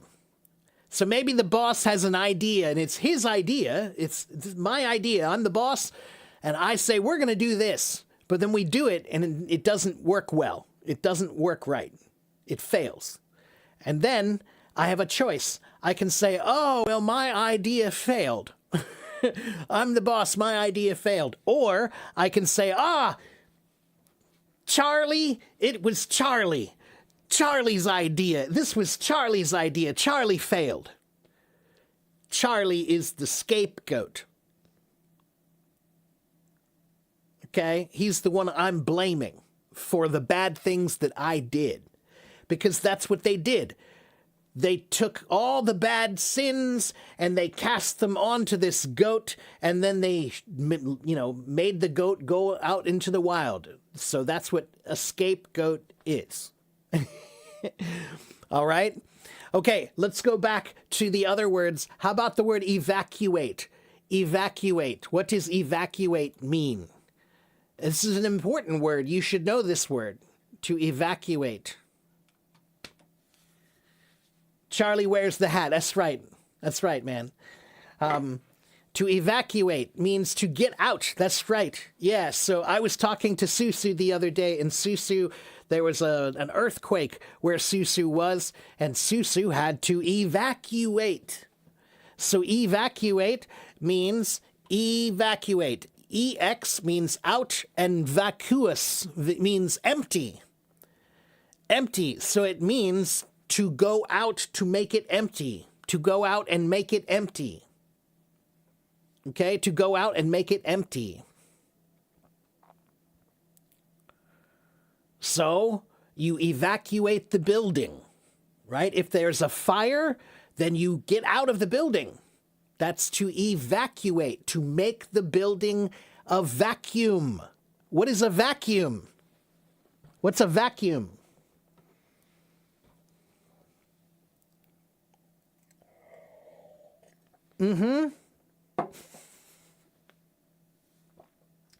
Yes, they are related.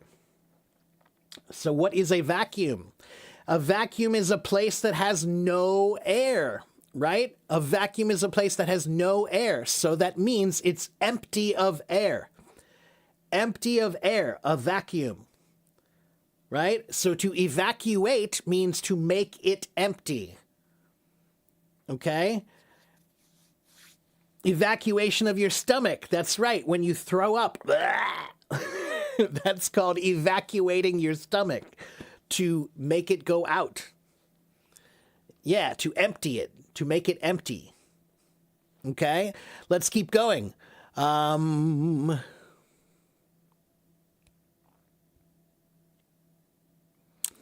about evade? Do you know evade?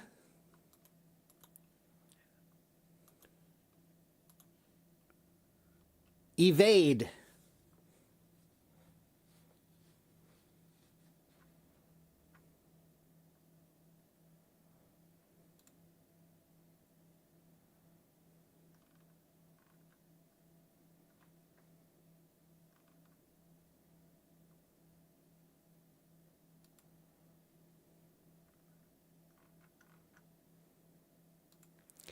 To evade means to get away.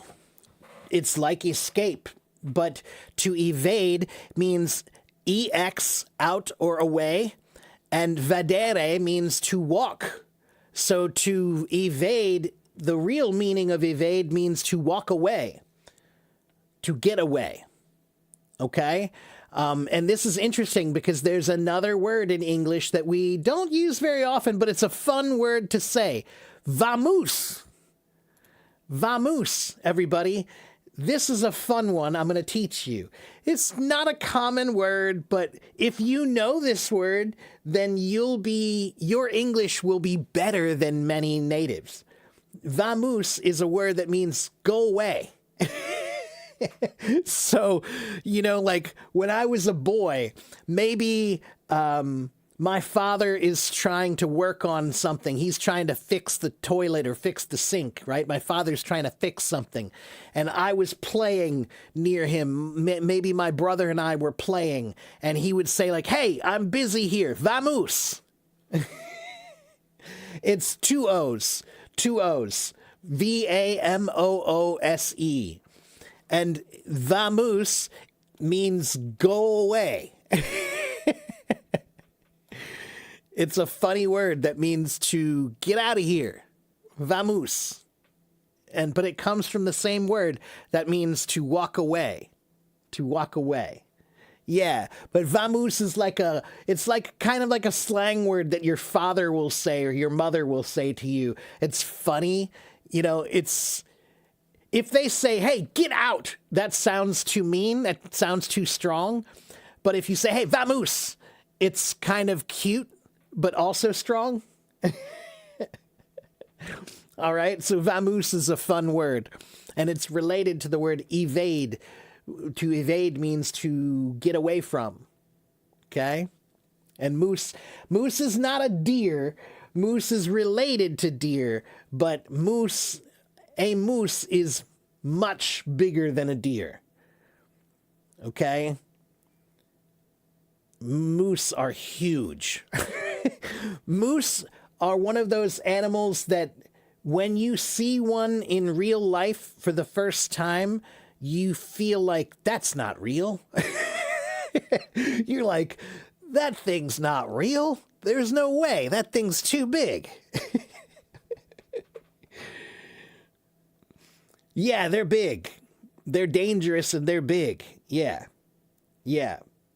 They're cute looking, but they are dangerous and big. Okay, let's keep going. Let's keep going. And hello, Nirmal. Welcome. Join us. We are teaching and learning. How about evaluate? Evaluation. No. I want to skip forward. Let me find another EX word. We know evaluate. It means to understand something, right? Let's see. Eviscerate, evoke, evolve.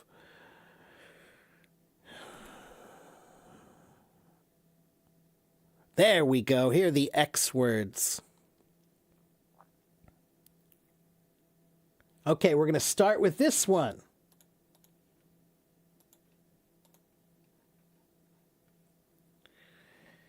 Exact. Exact.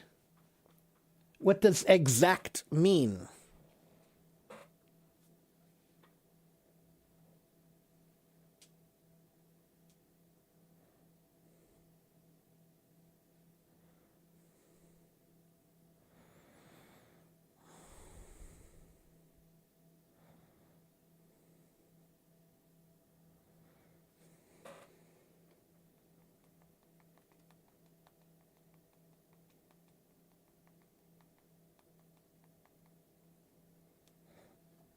Exact means right. Yeah. It means correct. Yeah, that's right. So if something is exact, it actually is originally the word was it was used as a verb a long time ago. So now we use it as an adjective.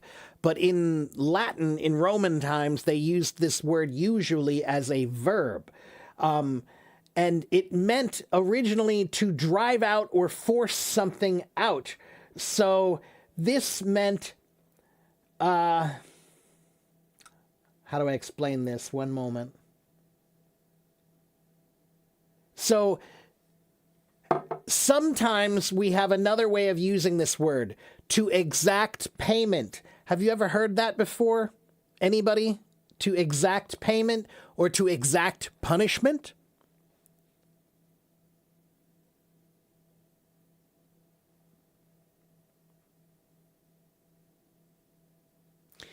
This is something you might see in a movie. Oh, Bellin. Hi, Bellin. I didn't see you there.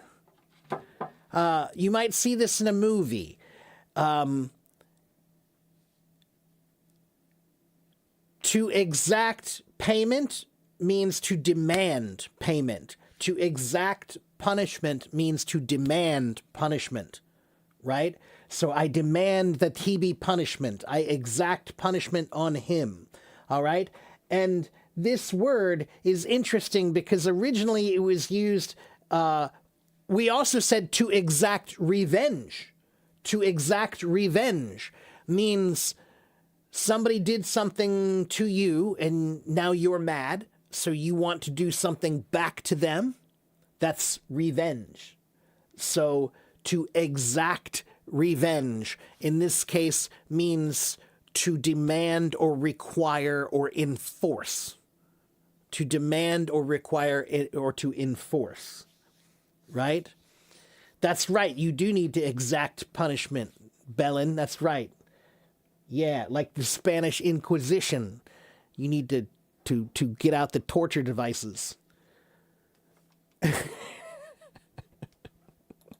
Put him on the rack. Okay? So, to exact revenge, to exact punishment, to exact payment meant originally to demand or require or enforce. But then it changed in the 1500s or the 1600s. The word exact changed to, like, put it this way. If your numbers are not correct, can you finish something? Like, let's say you're doing business, but your numbers are not correct. Can you finish?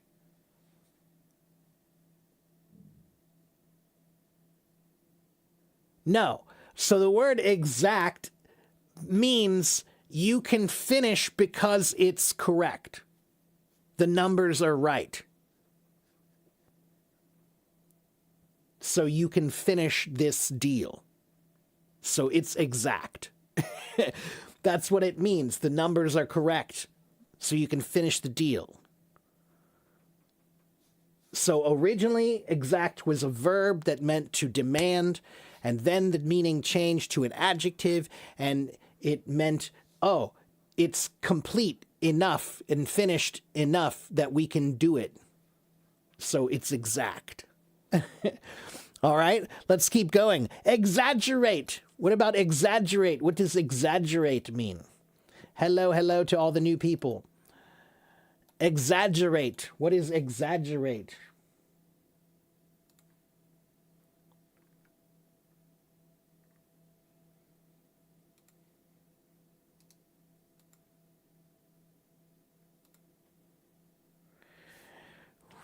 Right, to act like it's more, like it's bigger, too much, right. So let's see, what does this word mean? EX means, in this case, it doesn't mean out of, it means thoroughly. Thoroughly. Okay? Very, very completely, thoroughly. And then there's the word agerare, which in this case means to accumulate, to make a lot of something. To make a lot of something. So this word means to thoroughly make a lot of something. That's what the word exaggerate means. To make something bigger or more somehow, right? So if I say, yesterday was so hot, I swear I thought I was going to catch fire. Yesterday was so hot, I thought I was going to catch fire. I'm exaggerating, right? And when I speak, I enunciate my pronunciation. This is a kind of exaggerated motion, exaggerated pronunciation. To enunciate is exaggerated pronunciation. Okay, so to exaggerate means to make it bigger or more, right? But sometimes we say it like you're lying, right? Don't exaggerate, right? If I say, let me think, was the test hard? Was the test hard? Was that math test hard? And you say, oh, that was the hardest test I've ever taken in my entire life. And maybe I'll say, hey, don't exaggerate. It wasn't that hard. Okay, so to make something bigger. Okay, let's keep going. This next word is not very common, but it's easy to learn, so I'm going to teach you. Exalt. To exalt or to be exalted. What does that mean?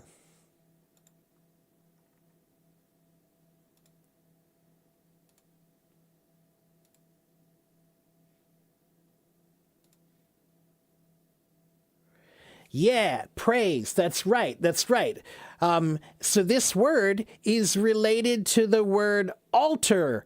What is an altar, everybody? Do you guys know what an altar is? A-L-T-E-R, an altar? What is an altar?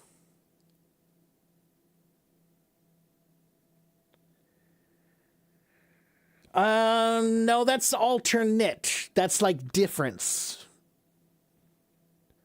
An altar is like, let's say you're in a church. In a church, they have a big bench, a big table, right? It's a special table. It's a very special table. Do they do anything on that table, or is that table very special? What do they do with that table in the church? That is called the altar. That's the altar. It's a special table, and it's raised up. It's raised up because it's special. So to exalt means to praise someone like they're on an altar. Okay? To be on an altar is to be on something that's above, raised above. So to exalt someone is like they're on the altar and you're praising them on the altar. Understand? To exalt. Okay? Ah, yes, not alter, A-L-T-E-R. I mean A-L-T-A-R. Did I spell it wrong before? Maybe I did. I did. I'm sorry. That was my fault. I spelled it wrong. I spelled it A-L-T-E-R. It was supposed to be A-L-T-A-R. That was my fault. Okay. How about examine? To examine something. What does examine mean?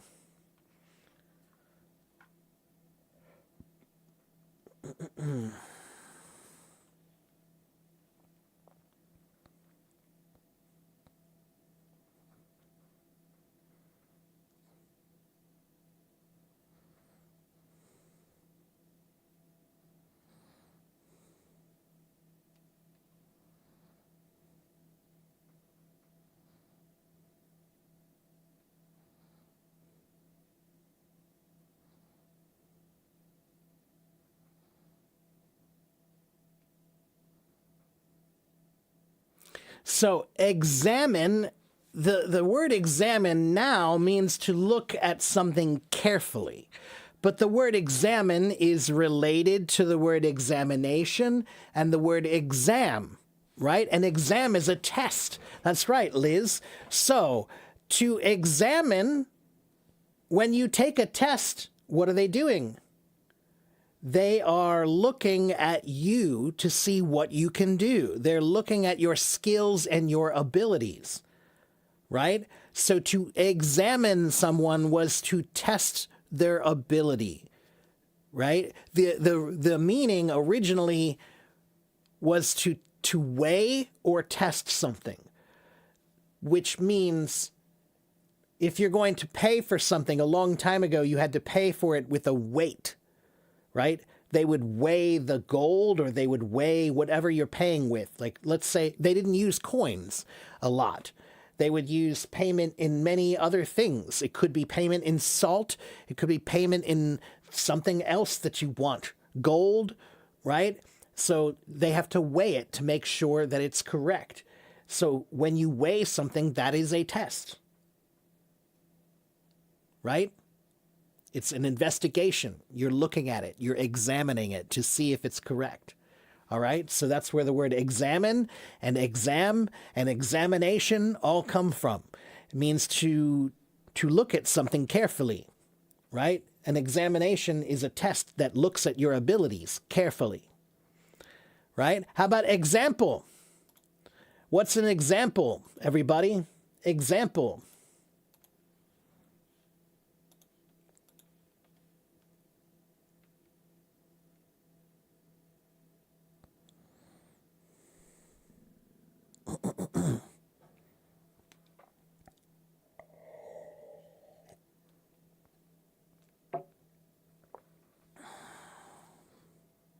This is a very interesting word. An example today means a sample or a model. That's right. But the original word example actually meant something that you should avoid, a punishment or a warning. So it meant like, okay, did you hear about that one guy? He didn't study for his test, and because he didn't study for his test, he didn't pass his graduation. He didn't graduate, and because he didn't graduate, he became a criminal, and then he did all these bad things. Did you hear about that guy?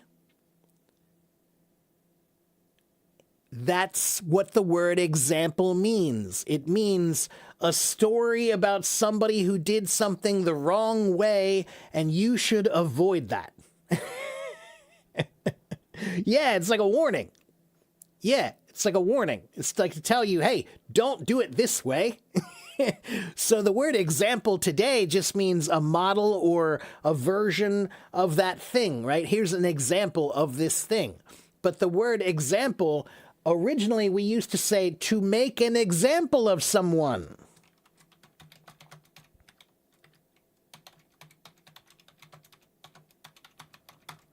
So what that means is maybe I'm a new teacher. I'm a new teacher in a class, and the class is not being good. They're talking. They don't respect me at all. So maybe I will find the one student who's the worst, the one student who's really bad, and then I will punish that student really harshly. I will say, you have detention for 2 weeks, and you have to write a 1,000-word essay about what you did wrong, and you have to write an apology letter from your parents, or with your parents' signature on it, right?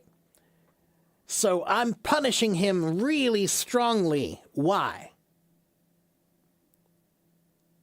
To set the example. That's right.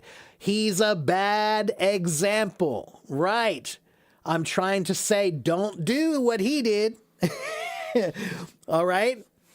So that's where the word example comes from. Originally, the word example was talking about somebody who made a bunch of bad choices. So you should not do that. Look what they did. That's bad. Learn from that. That's an example of what you should not do. All right? Okay, how about the next word?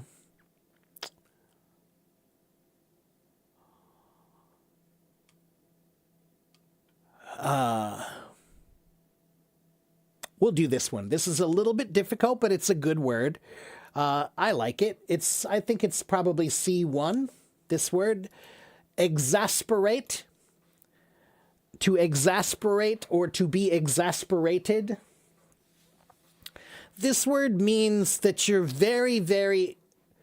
you're frustrated. You're upset and you're frustrated and you're so tired of it. You're just done, right? I'm so done. Okay? And what does that mean? To be exasperated. So there's this other word here, asper, asperity, right? So let's look at this word here very quickly. What does this mean?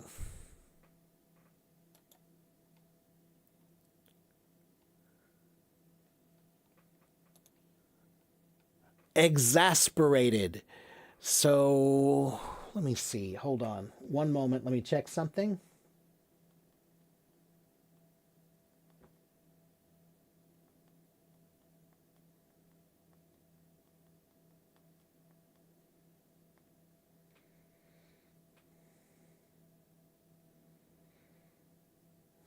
Ah, interesting. Not related. Okay, so yeah, to be exasperated just means to be very, very upset and frustrated, okay? And in this case, X means out or out of or thoroughly, and asper means rough. So it basically means to be made completely rough or bothered or irritated. You're really upset. You're exasperated. Okay? So if you keep bothering me and I say, enough, I'm exasperated, means I'm done. I'm frustrated and I don't want to hear about it anymore. Okay? So that's a good word.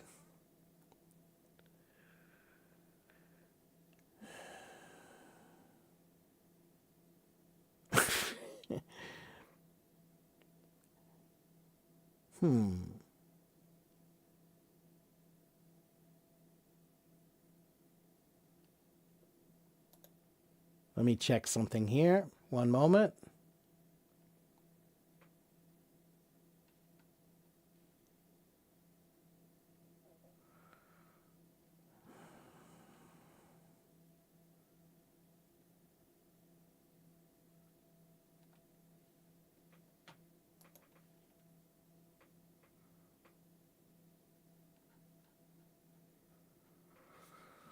Okay, if you are new, everybody, hi, my name is Teacher Mark.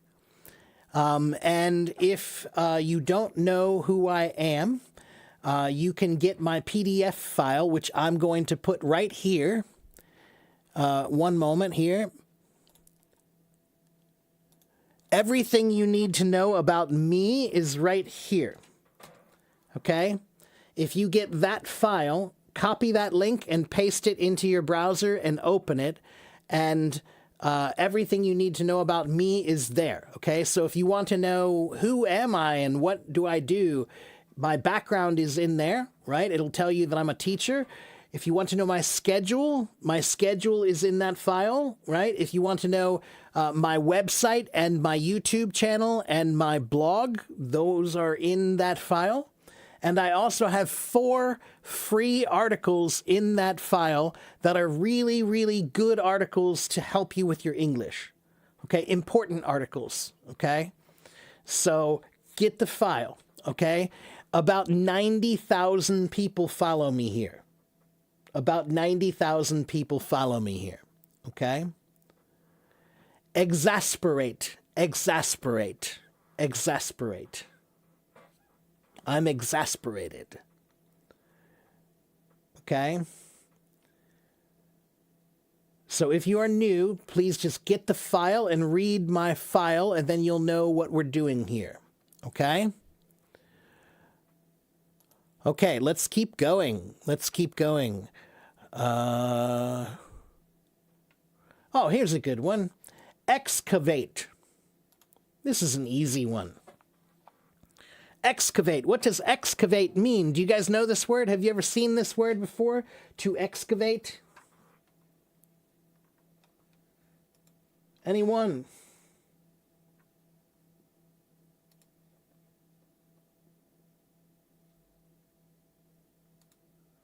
Excavate means dig. That's right. That's right. It means to dig. So this word is easy if you just remember that EX means out. And do you know what a cave is? What's a cave? C-A-V-E. What's a cave?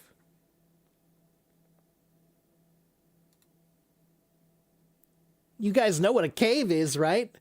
So imagine you're in a cave. You are in a cave, and now the cave has collapsed. The cave has fallen on you, and now they have to dig you out. Excavate, to get you out of the cave. To get you out of the cave. That's what excavate means. To get you out of the cave. The cave collapsed. Now we have to get you out. Okay? To excavate.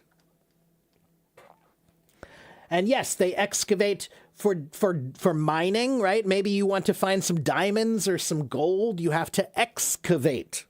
It means to dig, right? Or you have to excavate when you build a house. You have to dig down in the ground sometimes to build the foundation. That's to excavate.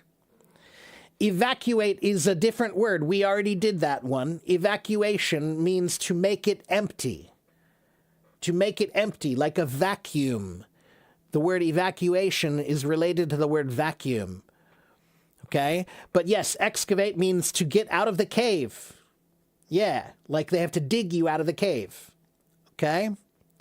All right, let's see. How about exceed? To exceed. You have exceeded my expectations. There's another word, expectations. To exceed.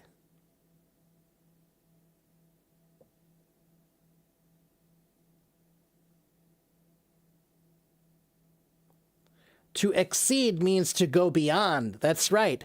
And that's what it means. Ex means out of, and sedere means to go. So it means to go out of my expectations, to go further than my expectations. To exceed. To exceed. But we also know there's another word, to succeed. Right? And what does succeed mean? We know exceed, to go beyond, but we also have succeed. In this case, means what? To go after. So it does mean to win. You're right. It means to win. But why does it mean to win? The original meaning means to go after. Why? How does go after mean win? Anybody know?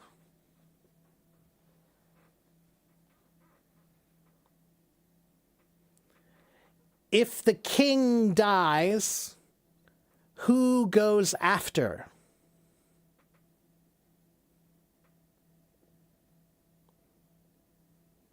That's the successor.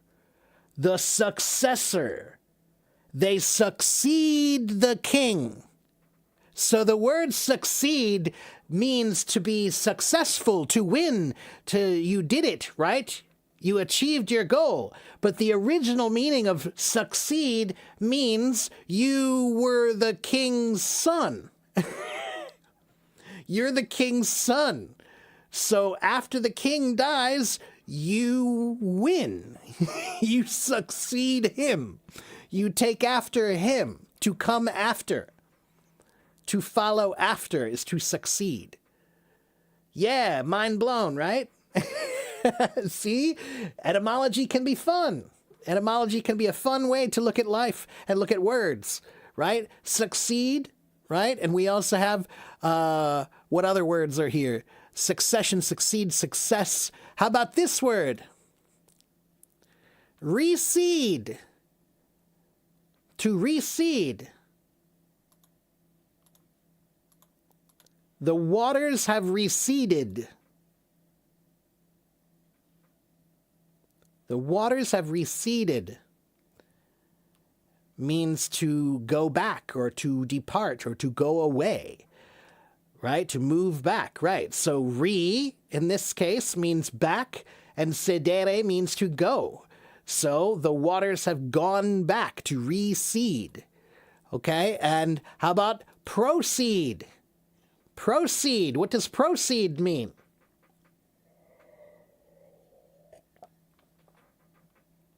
Seed means go and pro means forward. So proceed means go forward. Recede means go back. Proceed means go forward. Okay. Succeed means go after. Secede. How about secede? Secede means to go apart from. To go apart from. So if a country secedes, it means one part leaves and goes away from the other, right? So we have all these seed words here. What else do we have? Precede, to come before. So proceed means go after, go forward. Recede means go back. Secede means go after. Succeed also means go after. Oh, I'm sorry. No, secede means to go apart from. Succeed means to come after. What about concede? To concede.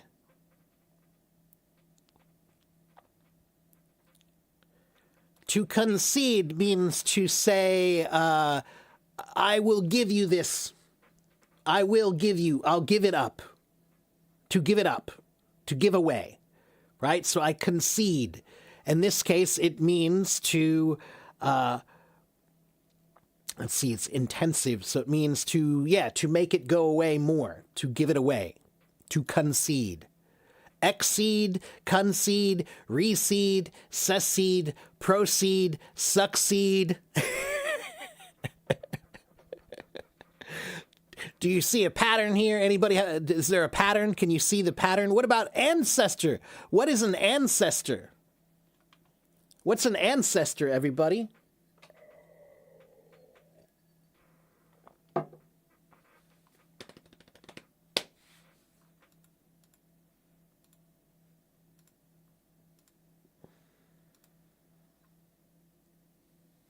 Yeah, old family. That's right. Yeah. So where does this word come from? An comes from the word ante, meaning before. And then sedele means to go. So it means from before. Who comes from before? To come from before is to be an ancestor. To come from before. But that's related to all of these words here, right? Okay, and now we're back to the EX words. Example, let's go on. Let's see, what else do we have? Exasperate, evacuate, exceed, excel. Excel, what about excel? What does excel mean? To excel at something. Oh, I like this one. I forgot about this one. This is a good one. To excel. That's excellent. That's excellent. Yeah, to be excellent means to be great, right? So this word is interesting. It means, X means out from, and celere means in the tower. So it means you're the one in the highest tower. Because the richest people and the smartest people, they lived in the high towers, or they had the highest towers to study in, right? So, one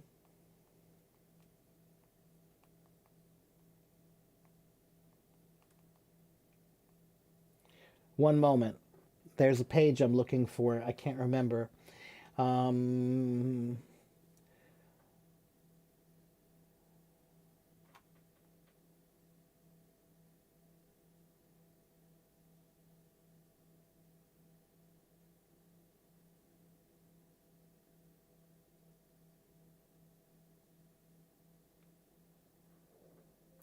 So what is a tower?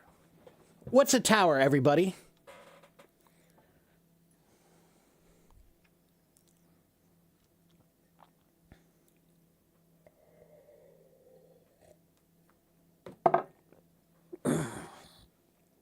A tower, yeah, it's a building that's very high, and you can look out on top of every one. So towers have to be high, right?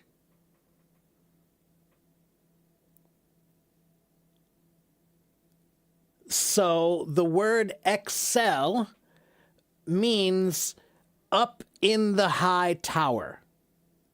Because when you're in the high tower, you're looking down on everything. So you must be great. So you're excellent. You excel. That's where the word comes from. Exalt is related too, but Belen, exalt means the X means out and the alt means like an altar. An altar is a big table that you put something special on, right? So it's a table that raises something up to be special. So when you exalt someone, you're praising them like they're on a big table, like they're on the altar. Like they're on the altar. Okay, let's keep going. Excellent. That's right. Excellent, excellence, excellent, excelsior. Accept. How about accept? What does accept mean? E-X-C-E-P-T. Accept.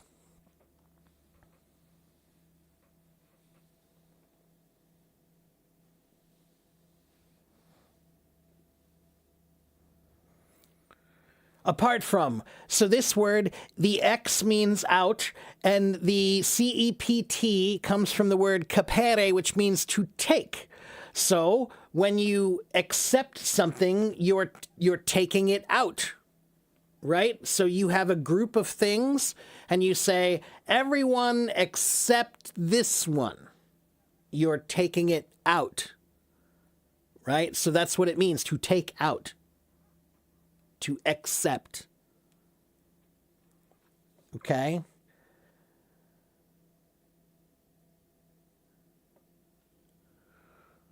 Waleed, I know you have a lot of questions, my brother, but I gotta stay on topic, man. I gotta stay on topic. It's too hard. There are too many words for me to go through, so try to save them or write them down, Waleed. Write your questions down so that you can ask me at the right time. Okay? Write your questions down. That goes for everybody here. If you have a question and you want to ask me, I will try to answer your questions. But sometimes I'm teaching a topic, and when I'm teaching a topic, you have to wait until later. So write your questions down, and then I'll answer them later. Okay? Answer is a word that I love to tell the etymology of. This is not an EX word, but we're going to do it anyway. Answer. What does answer mean? To answer someone.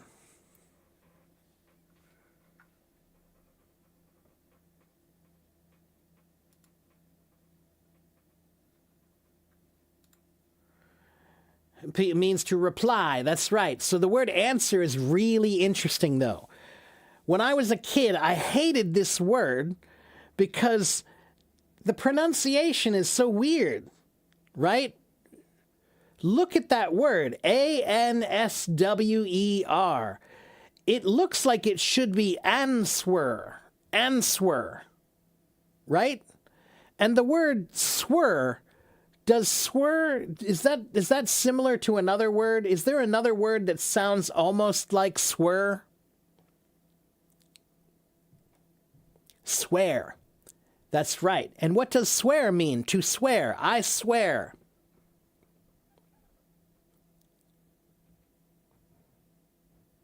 What does swear mean? I swear to God. It's a promise. That's right. So guys, the word answer, A-N, the letters A-N mean in front of or before. and meaning not before in time, I mean in front of someone. So, for example, before the king or before the court, in front of the king, in front of the court. So, in front of the court, you have to say what happened. So you have to, in front of, swear what happened. In front of the king, you have to tell the king what happened. For this king, I swear, this is what happened. In front of the king, before the king, and swear. And meaning before, and swear, to tell the truth, to tell what happened. Okay, it's a promise now, but it's a promise because it's the truth. As a witness, that's exactly right. So the word answer is a funny word because I always hated the way they pronounce this word because it's like, why pronounce it that way? It's so weird. But it makes sense if you know what the original meaning was. It did mean to swear before the king. King, I swear this is what happened. Or the court, judge, I swear this is what happened. To answer. Okay, let's go back to the EX words. Accept, excerpt. Let me find another good one.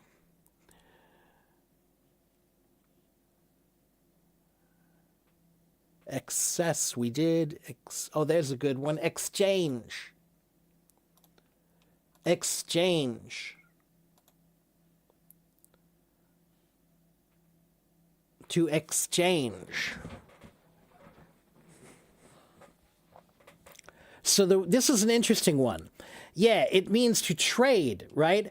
So the word change is a word that's also interesting. It means to make it different, right? To change something. But originally it was to substitute one for another, right? It was like making a deal, right? When you make a deal, you have to say, well, I'll give you 10 coconuts if you give me 10 bananas. Right? That's an exchange.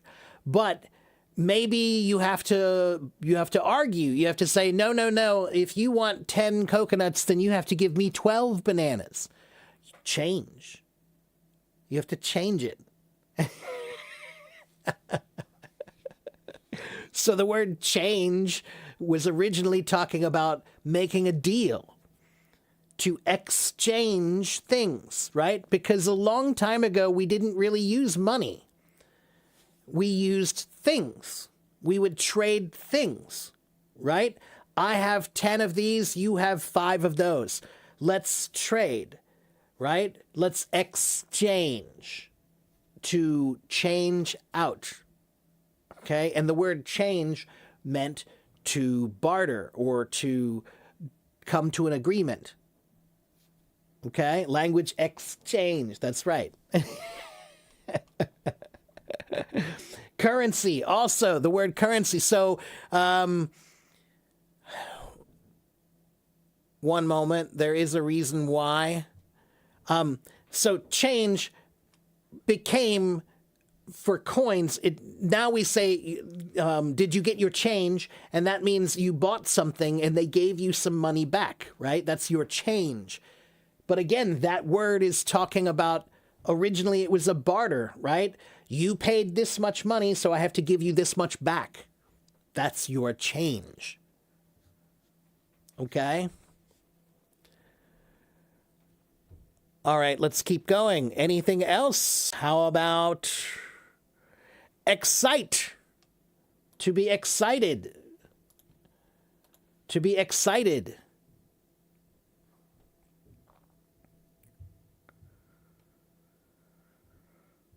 So this word comes from the Latin word excitare, which means to call out or summon forth or make it, like, come on.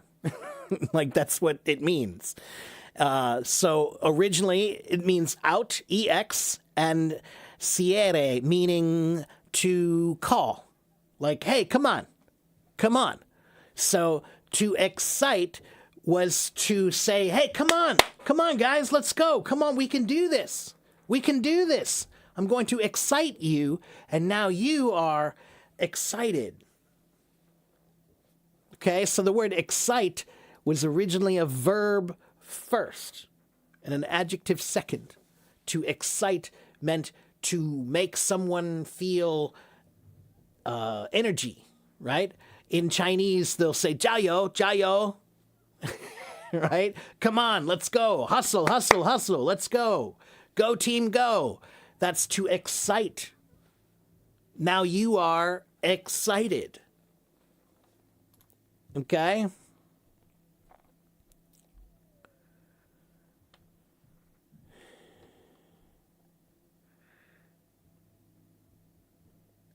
So Walid, the word verde is a word that it comes from Latin that means green. In Latin, it was originally the word that meant green, and it still means green in Spanish and a couple other languages too, I think. But again, Walid, I gotta stay on the EX words. It has to be an EX word. What about exclaim? To exclaim. What is exclaim, everyone? To exclaim.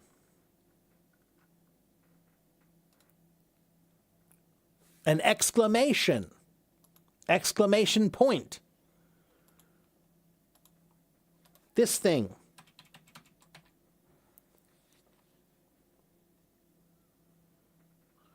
So it comes from the French word exclamer, and then from there, from the Latin word exclamare, meaning to cry out loud, to call out. So in this case, ex means more of, and clamare means to cry or shout or call out, right? So cry, in this case, cry just means to yell. It doesn't mean to be sad. So to exclaim means to yell out, to yell out. To yell out. What about exclude? Exclude. What is to exclude?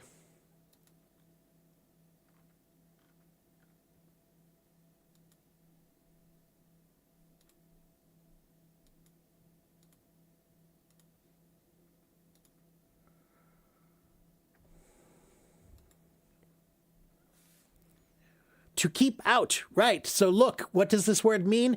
EX means out, and claudere means to close or shut, right? So to shut you out, to shut you out, to keep you out is to exclude you. And that's related to the word close, right? So exclude is related to the word close, meaning to close the door. We've closed the door. You can't come in. You're excluded. You're out. Okay? You're left out. You're taken out. So we've closed the door on you. Okay? It's an exclusion. Excommunicate, excommunication. Let's keep going. Excoriate is a good word, but it's too hard. Excrement is a good word, but it's too dirty.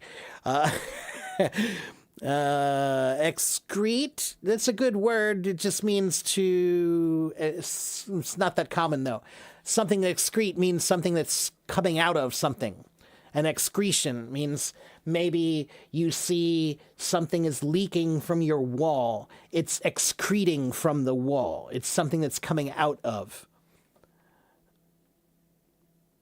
So it's discharging from the wall. Okay, let's see. What else? Excruciate.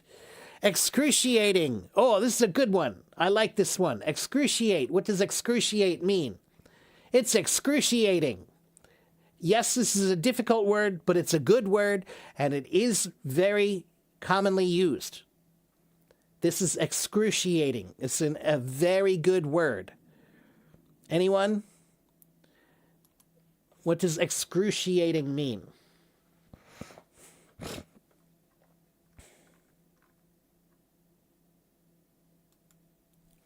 Yeah, excruciating means severe, severe pain. Serious, serious pain. So if you're in the hospital and the doctor asks you, are you in any pain? And you say, yes, doctor, the pain is excruciating. That means it's the highest level of pain. Now, where do we get this word? Do you know this word? To crucify. To crucify.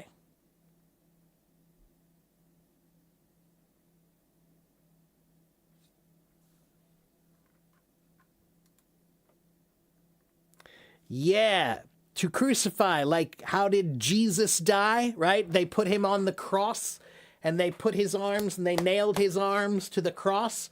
That was called crucifixion. To nail you to the cross is crucifixion. And do you think that's painful?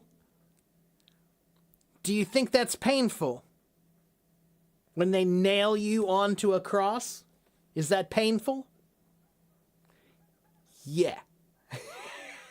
So that's where we get the word excruciating from. Excruciate, crucify. Crucify, excruciate. It's excruciating pain. Excruciating pain. Okay? And yes, that's also where we get the word crucial from. Yes, yes, yes.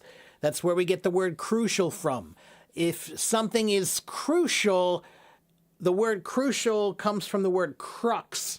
Crux means cross, a cross. So the original word crucial was talking about in your body, any place where there's a joint.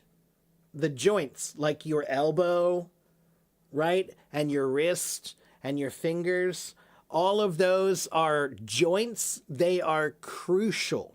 They're cross points. They're crucial. Okay, let's see. What else do we have?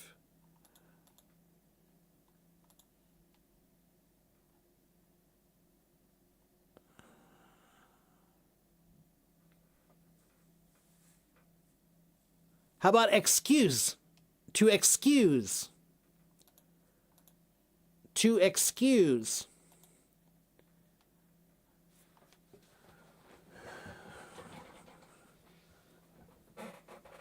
Excusez-moi. Yes, that's right.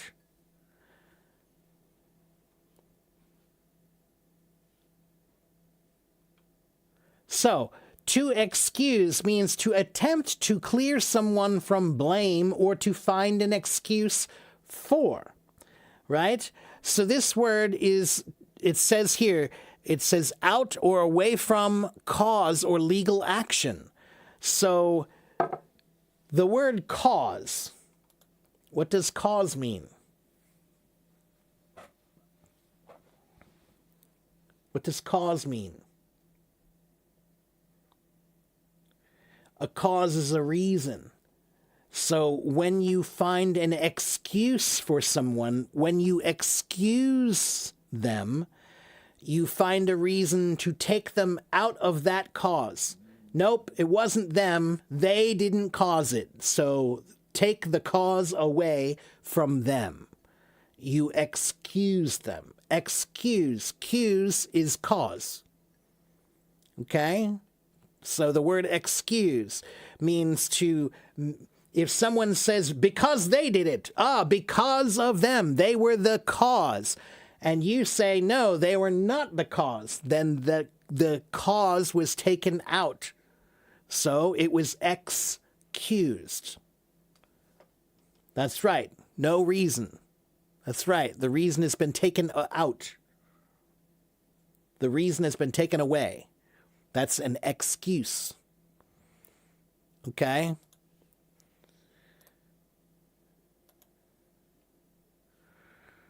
Let me find another EX word.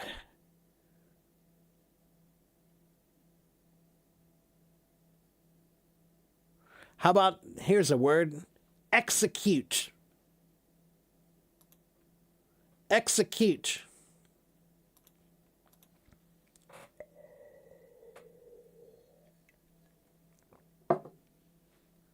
To execute.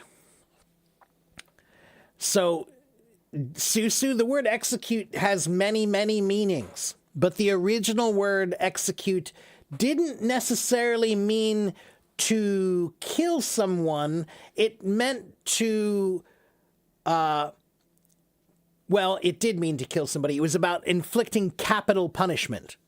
But to execute meant aut sequi, meaning follow. So in this case, it meant to follow out the punishment, to carry out punishment. And in this case, they were originally talking about capital punishment, killing someone. So the word execute now means execute a program, execute the plan. It means to make it happen. But the original word meant to enforce punishment, to make the punishment happen. So now it means to make something happen. An executive, right? You have exe files on your computer. Those are executive files, right? Execution files, right? So to punish someone is to carry out their execution, right? That's to kill them. But originally the word just meant to carry out the punishment. To carry out the punishment. To execute. To carry out. All right? Let's see. Another word.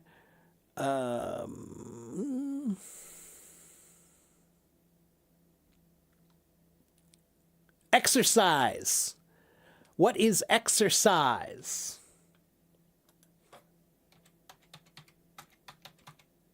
I spelled it wrong. Sorry.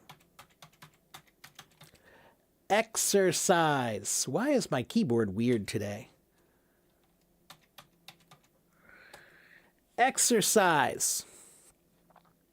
Physical activity. That's right. So this word comes from the word ex. In this case, it means off.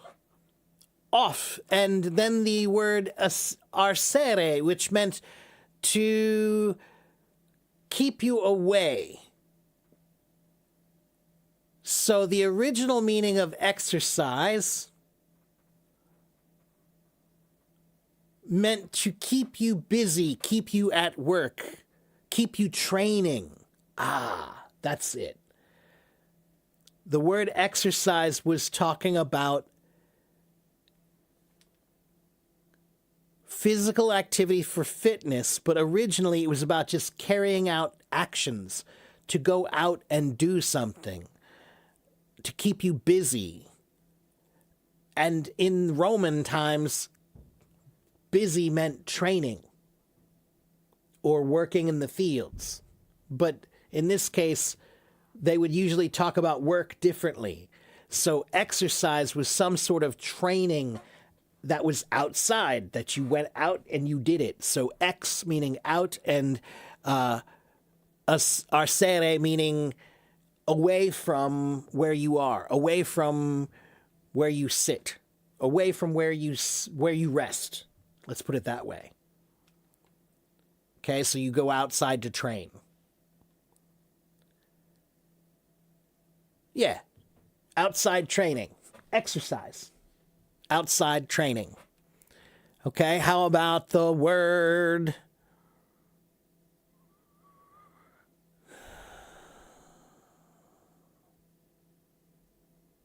exhale? Exhale. Oh, there we go. You just said it. Yeah. Exhale. How about exhale? What does exhale mean? I just exhaled. Okay, it means to breathe out. To breathe out is to exhale. Ex means out, and halare means to breathe. To breathe.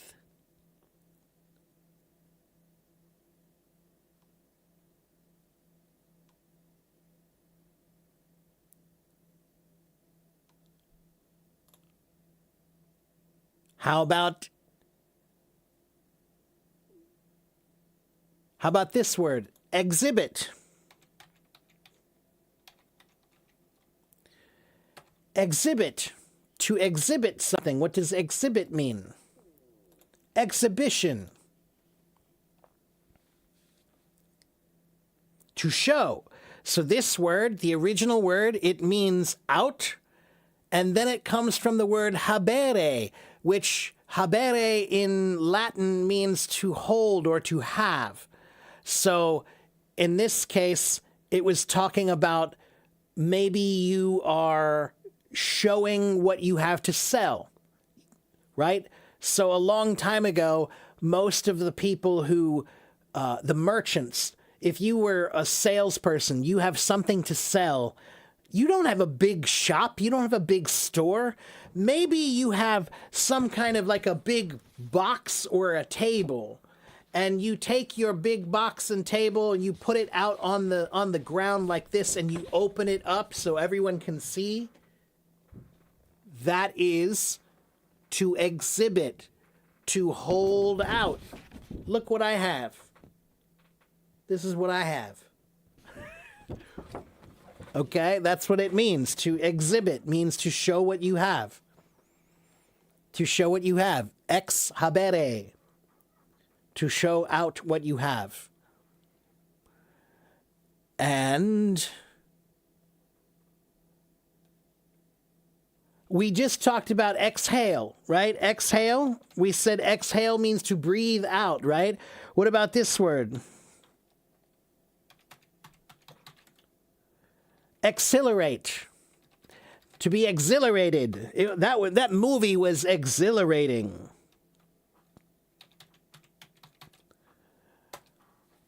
It's related to the word exhale. Exhale means to breathe out. Exhilarate means to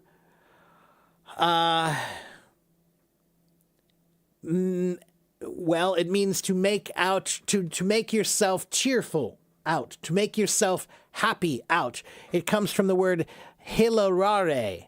So it's not hilare, but it's hilarare, which is the word hilarious. Right? Do you know the word hilarious? Hilarious? If something is hilarious, it's really funny. It's really funny, right? And if something is exhilarating, then it's really enjoyable. That was really fun and enjoyable. It made me very happy. It was exhilarating. Hilarious and exhilarate and exhale are related. Exhale means to breathe out. Exhilarate means to be cheerful out. Yeah. Okay. What else do we have? Any other EX words that I should teach? There are lots of them, but I'm skipping all the difficult ones. I'm just trying to give you the best, most useful ones.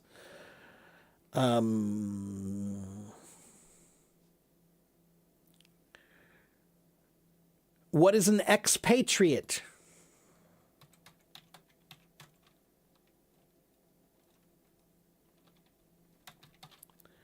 What is an expatriate?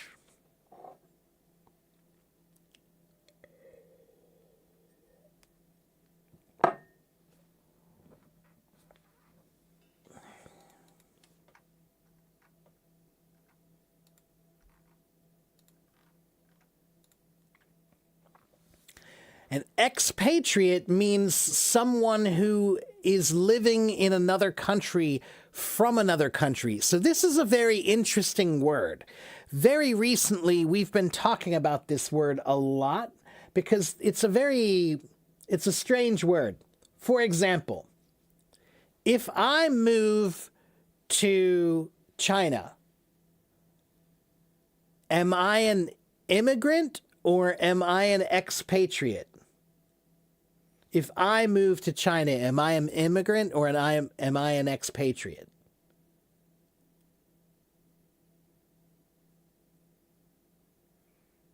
Susu says number one. Mona says expatriate. Anna says expatriate. Anyone else? Ricky says immigrant. So this is the debate. It's kind of a weird thing. If you're from a poor country and you move to a rich country, they usually call you an immigrant. But if you're from a rich country and you move not to a poor country, but to another country that's not maybe as popular as yours or as famous as yours or as rich as yours, then now you are not an immigrant, you're considered an expatriate. Ex means out, and patriot. What is a patriot? What's a patriot? Yeah, patriot is somebody who loves their country, right? So an expatriate means somebody who has left their country to go to another country. But that's why this is a weird thing, because the word immigrant means the same thing. An immigrant is someone who left their country to go to another country, right? But we have these two words. One means it's usually a word that is used to describe poor or less well-off people who come from a country that's less well-off to a country that's more wealthy or better off, and those people are called immigrants. But if a person who is from a wealthy country goes to a less wealthy country, often those people are not called immigrants.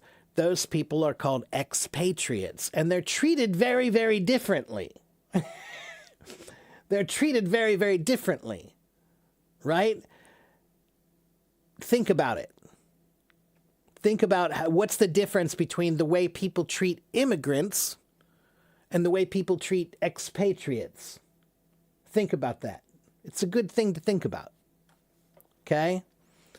All right, let's see. How about the word expect? Expect, to expect something. What does expect mean?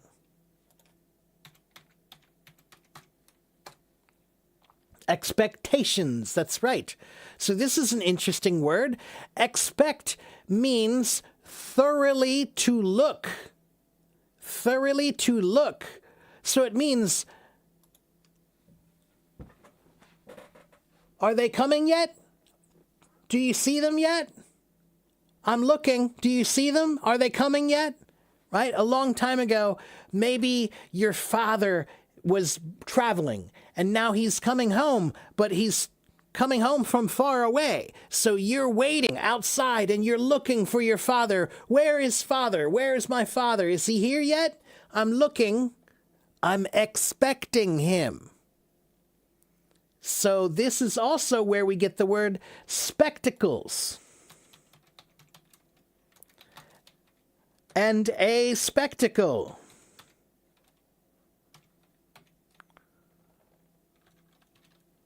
Spectacles is an old word that means glasses. Your glasses are your spectacles. That's what you can look out of, right? And a spectacle is something that's amazing to look at.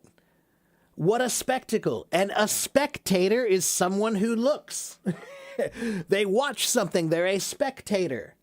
So, expect, spectacular is something that's amazing to see. Spectator, spectacle, spectacles, all of those are related. There's something to watch. That's a cool one, right? Come on.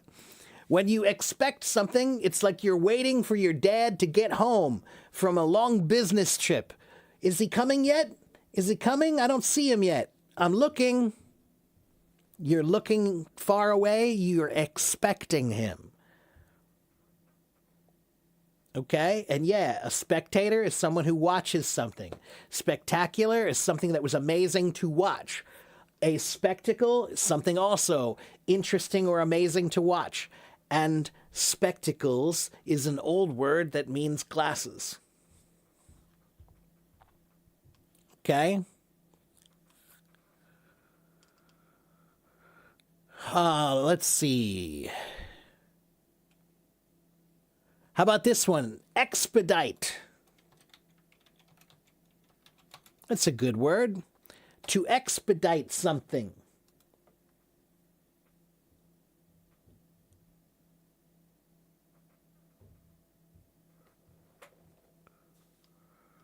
To expedite means to make something go faster. That's right.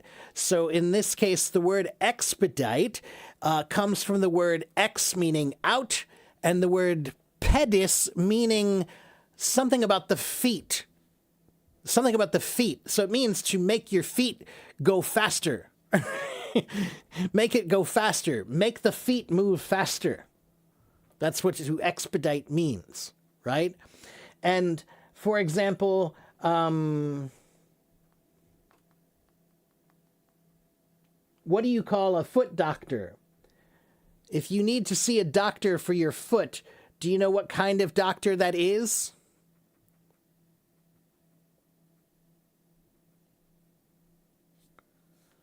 It's called a podiatrist.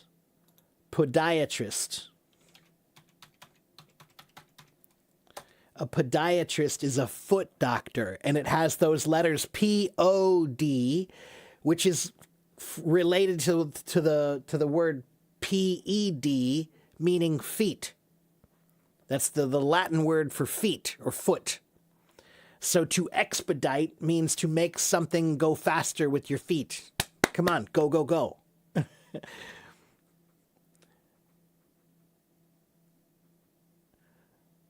How about expel? To expel.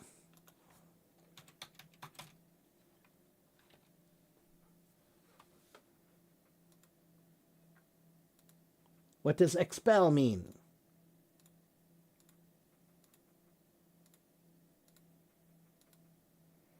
To kick out, that's right. So X means out, and perere, P-E-L-L-E-R-E, means to drive, to force. So to expel means to force out, to cast out. Right? So if you get expelled from school, then you were forced out of school. You were kicked out. Okay? How about expend? This is a fun one too. To expend something.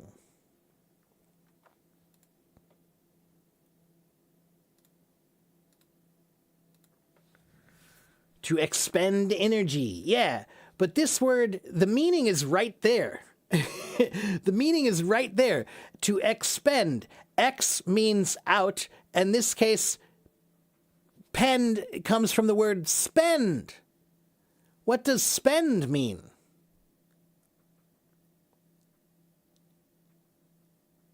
To pay. So to expend means to pay out.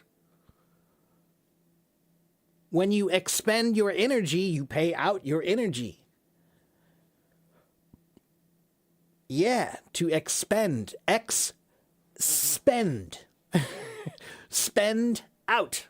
There it is, right there. It's right in front of your face. Sometimes they're funny. Expenses. What are expenses?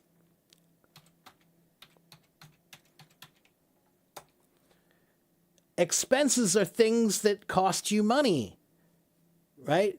Expensive is not cheap. Expenses are things that you had to buy. So for example, when you have a business, maybe you need to buy a computer for your business. That's a business expense. You spent money out for your business. That's an expense. Now, the word expensive means it costs a lot. So it's you're spending a lot out. You're spending a lot out. The IVE means more of. So expend means to spend out. Expensive means to spend out more. Okay? Expenditure. Let's look at that word. I think it's in here.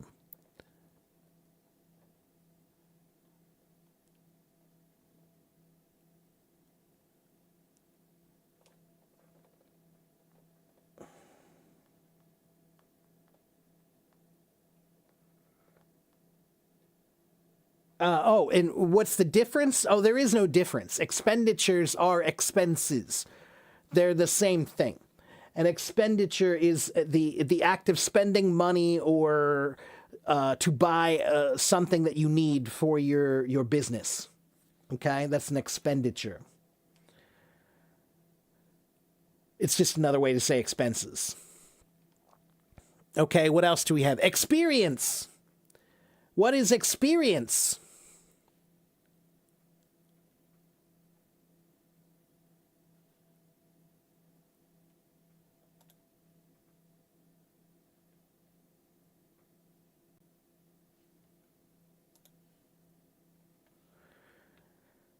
What is experience, everyone?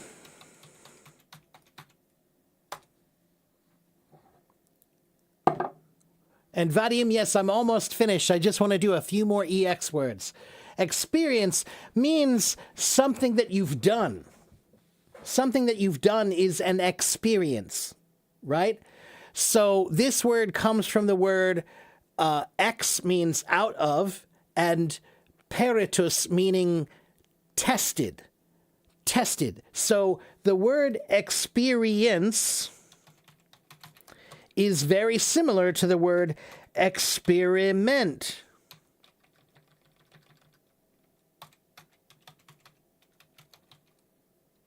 Experiments and experiment, right? So what is an experiment?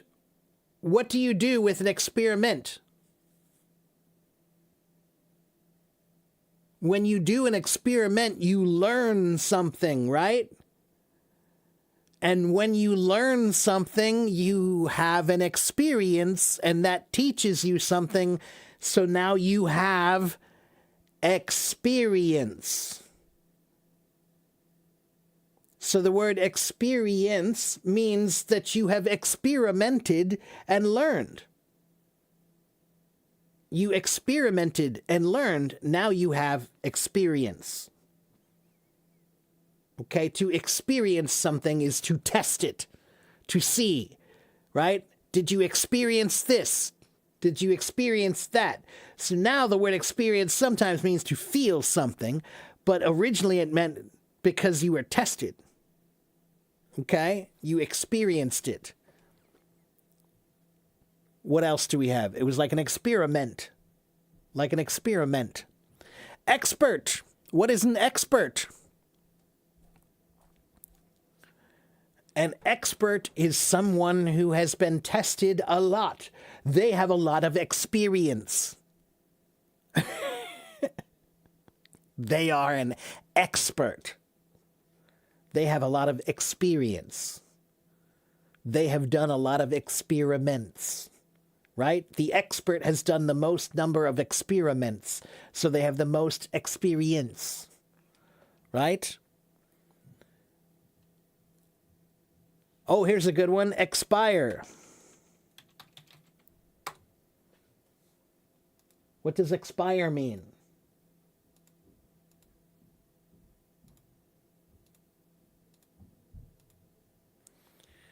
The end of a date. Yeah, but this one is really interesting. It means EX means out, and the expire. So the second part of the word is from spirare, S-P-I-R-A-R-E, which means to breathe. This is the word spirit. The word spirit. So when you expire, your spirit goes out. When you die, your spirit goes out.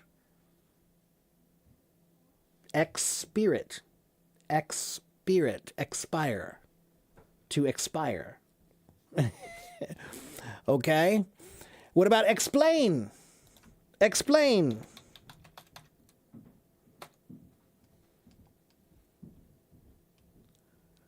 This is a good one, too.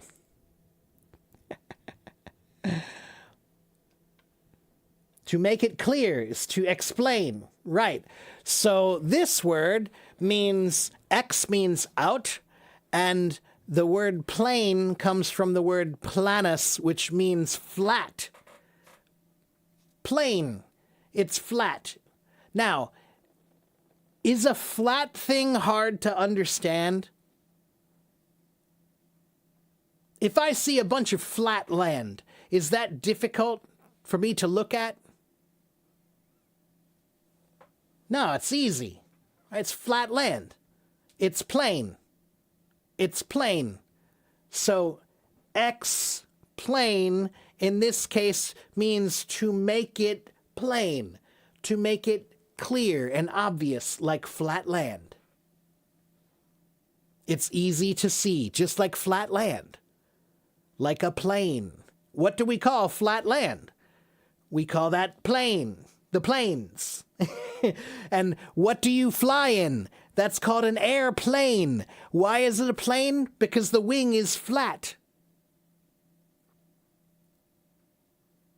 Like a plane. So the word explain is related to the word airplane, which is related to the word plane.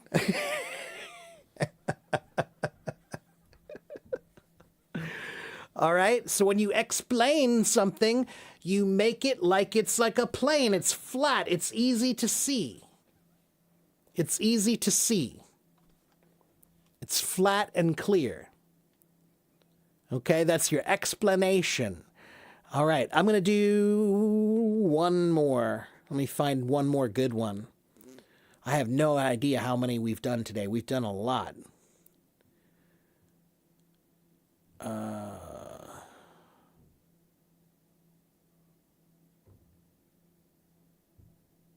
Okay, here's a good one. Explode. What does explode mean?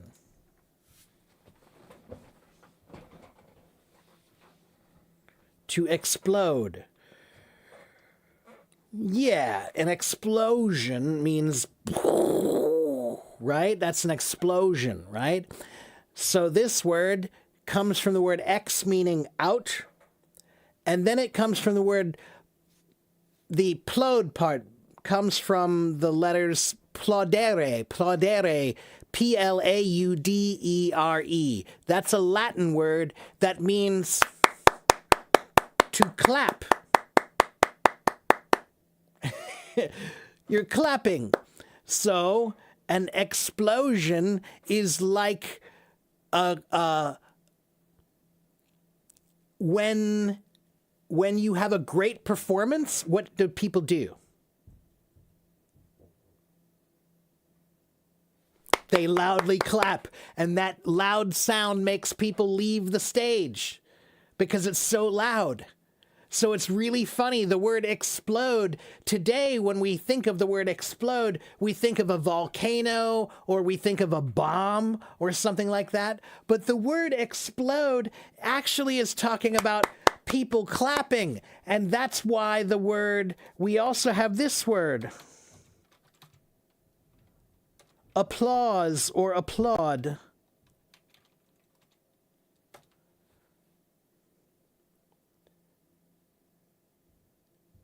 To applause means to clap, to give applause, to applaud someone is to clap. So the word explode is related to the word applaud. Explode, applaud. Isn't that weird? That's very weird, right? This is a word that we think means, but it really means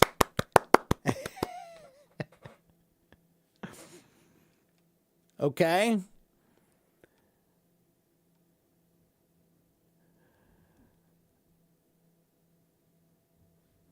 Is this the last one here? Let's see.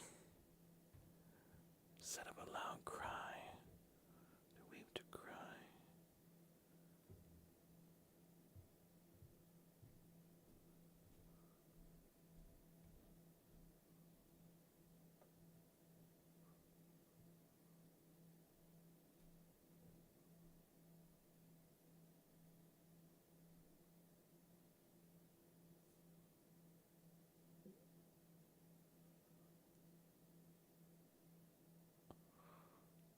Okay, and the last one I'm going to do, I've done before. The last one I'm going to do is export. To export. Export is what? What does export mean?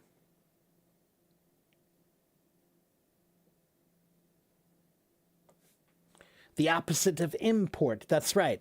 So Ex means out. And what does port mean? What does port mean, everyone? The word port.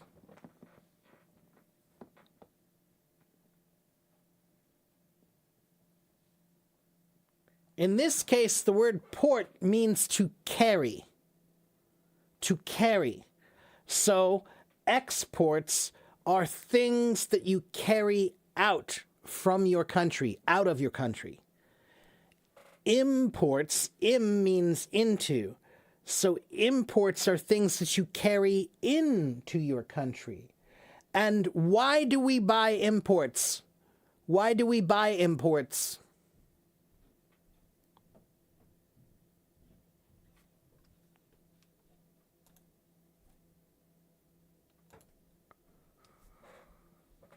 Well, we buy imports because you don't have them. Those are the things that you need, right? So that's why imports are important. We get the word important from the word import, because imports are the things that your country needs that you don't have. If you need it, it's important. Get it? Understand? Okay? The word port, I could go on and on and on and on and on. The word port in English, there are so many words that have port in them. Okay? Like, what is an opportunity? Opportunity.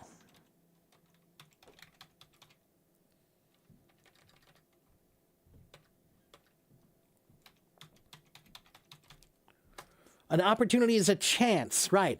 But the word opportunity, actually, the original meaning is OB means in front of you, and port means a place you can enter, a place you can go into, a door.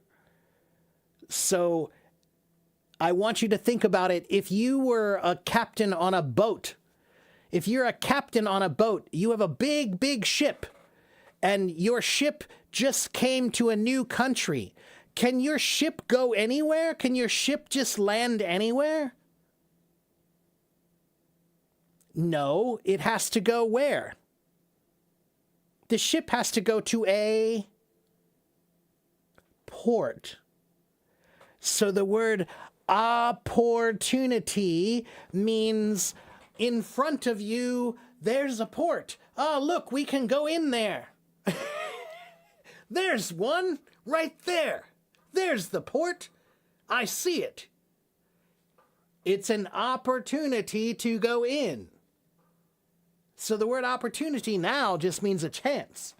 But the original meaning of the word opportunity means you're on a boat and you're looking for a port so that you can go in.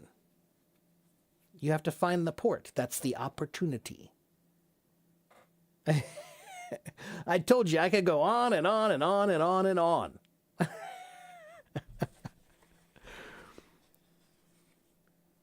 All right? So today we were talking all about etymology. Etymology means the history of English words and where they have come from and how they've changed over time. And this is something that I have studied for a long, long time. It's a hobby of mine. It's something I find very interesting. And yeah, we learned a lot of vocabulary very quickly, right? Do you see how many words we learned that have interesting stories, right? The word escape, you're never going to forget the word escape anymore, right? Because that's so interesting. And excruciating, it's very, very painful. Why? Because it's like you're crucified, right? So etymology is such a wonderful way to learn vocabulary in English. Okay, it's a very useful way to learn vocabulary quickly. All right? If you watch my live stream, and see it again just once or twice, those stories will stay with you. You'll remember them. So let's put it this way. Most people, when they learn vocabulary, they learn by memorizing. But because they learn by memorizing is really boring. And because it's boring, you forget. And then you have to learn it again. But etymology is kind of interesting. So I don't think you're going to forget the word escape. I taught you the meaning of the word escape, and I don't think you're going to forget it because the meaning is interesting. The original history is interesting. Interesting things are easy to remember. Boring things are easy to forget. This is a it's an important principle of learning. Interesting things are easy to remember. Boring things are easy to forget. All right? So make your learning more interesting and you will remember. All right. So that's going to be it for me today, but I have my file here. If you don't know who I am, please get this file. Everything you need to know about me is in this file right here, the PDF file that I just put in the chat, okay? If you want to know my schedule, it's in that file. If you want to know my background, like who is this guy, it's in the file. If you want to know about my website and my YouTube and my blog, they're in the file. If you want 4 free articles, I gave you 4 free articles about learning English in that file. So everything you need to know is in that file. Why did I make a file? I made a file because I have about 90,000 followers. 90,000 people, and that means that people every day are asking me, what's your schedule, and when are you going to be here, and what are you doing? So I made a file. All right? I made a file. Am I going to read Being Human? Yes, I will, because you asked about it. I certainly will. So let's look at Being Human.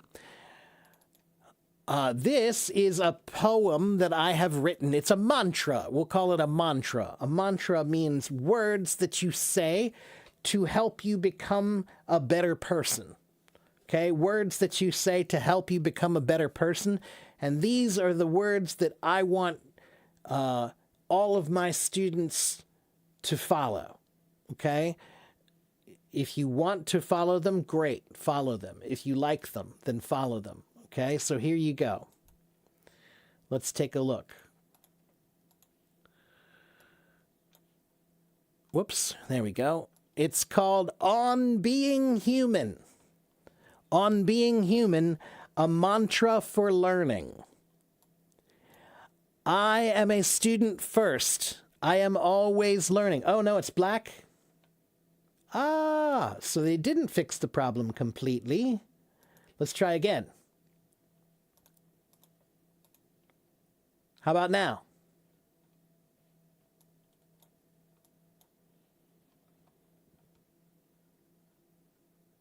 Still black. Can says, I see.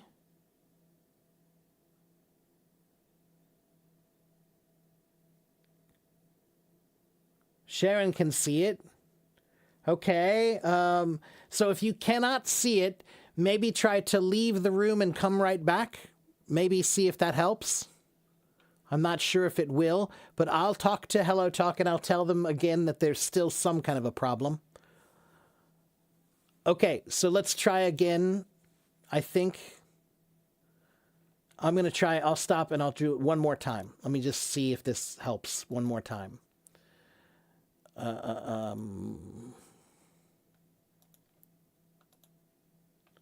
Okay, can you see it? Yes. Okay, so I'm going to try to read it again. All right, here we go. On Being Human, a mantra for learning. I am a student first. I am always learning. I do not know everything. I am here to understand. I listen before I speak. I think before I answer. I follow the words, not the ego. I seek clarity, not control. My mind is not finished. It has been shaped over time. What is tangled, I will work to untangle. What is unclear, I will work to understand. I take responsibility for my growth. No one can do this work for me. If I am wrong, I will learn. If I am right, I will stay humble. I build my mind before my voice. I strengthen my thinking to strengthen my language. As I improve myself, I improve what I can give to others. I respect the process. I respect the work. Step by step, I become better. This is my responsibility. Okay, these are the words that I use to try to improve myself and to make sure that I'm always learning. Okay, a human should always be learning. Your most important duty to the rest of us, to the rest of humanity, your most important duty is to learn and grow. So learning is part of being a human. It's the most important part of being a human. Okay? So, Hussein, you're a little late, Hussein. I've already been here for 3.5 hours. So I'm done. I am literally done. Cooked. 3.5 hours. That's a long one. That's a long one. But man, we went through a lot of material. We talked about a lot of interesting words, a lot of interesting stories about etymology, right? I'm sorry I didn't have time to answer any other questions today. But tomorrow, I'll do some more open questions tomorrow. So if you have questions, and Waleed, soccer stuff, I'll see if I can do a few. I'll do a few, Waleed. I'll throw a few in there. I'll teach you why do we call it soccer. That one's easy. Okay? All right, guys. I'm going to go. I need to have some lunch and take a break. But have a good morning. Have a good afternoon. Have a good evening wherever you live in the world. And I'll see you guys tomorrow. Bye.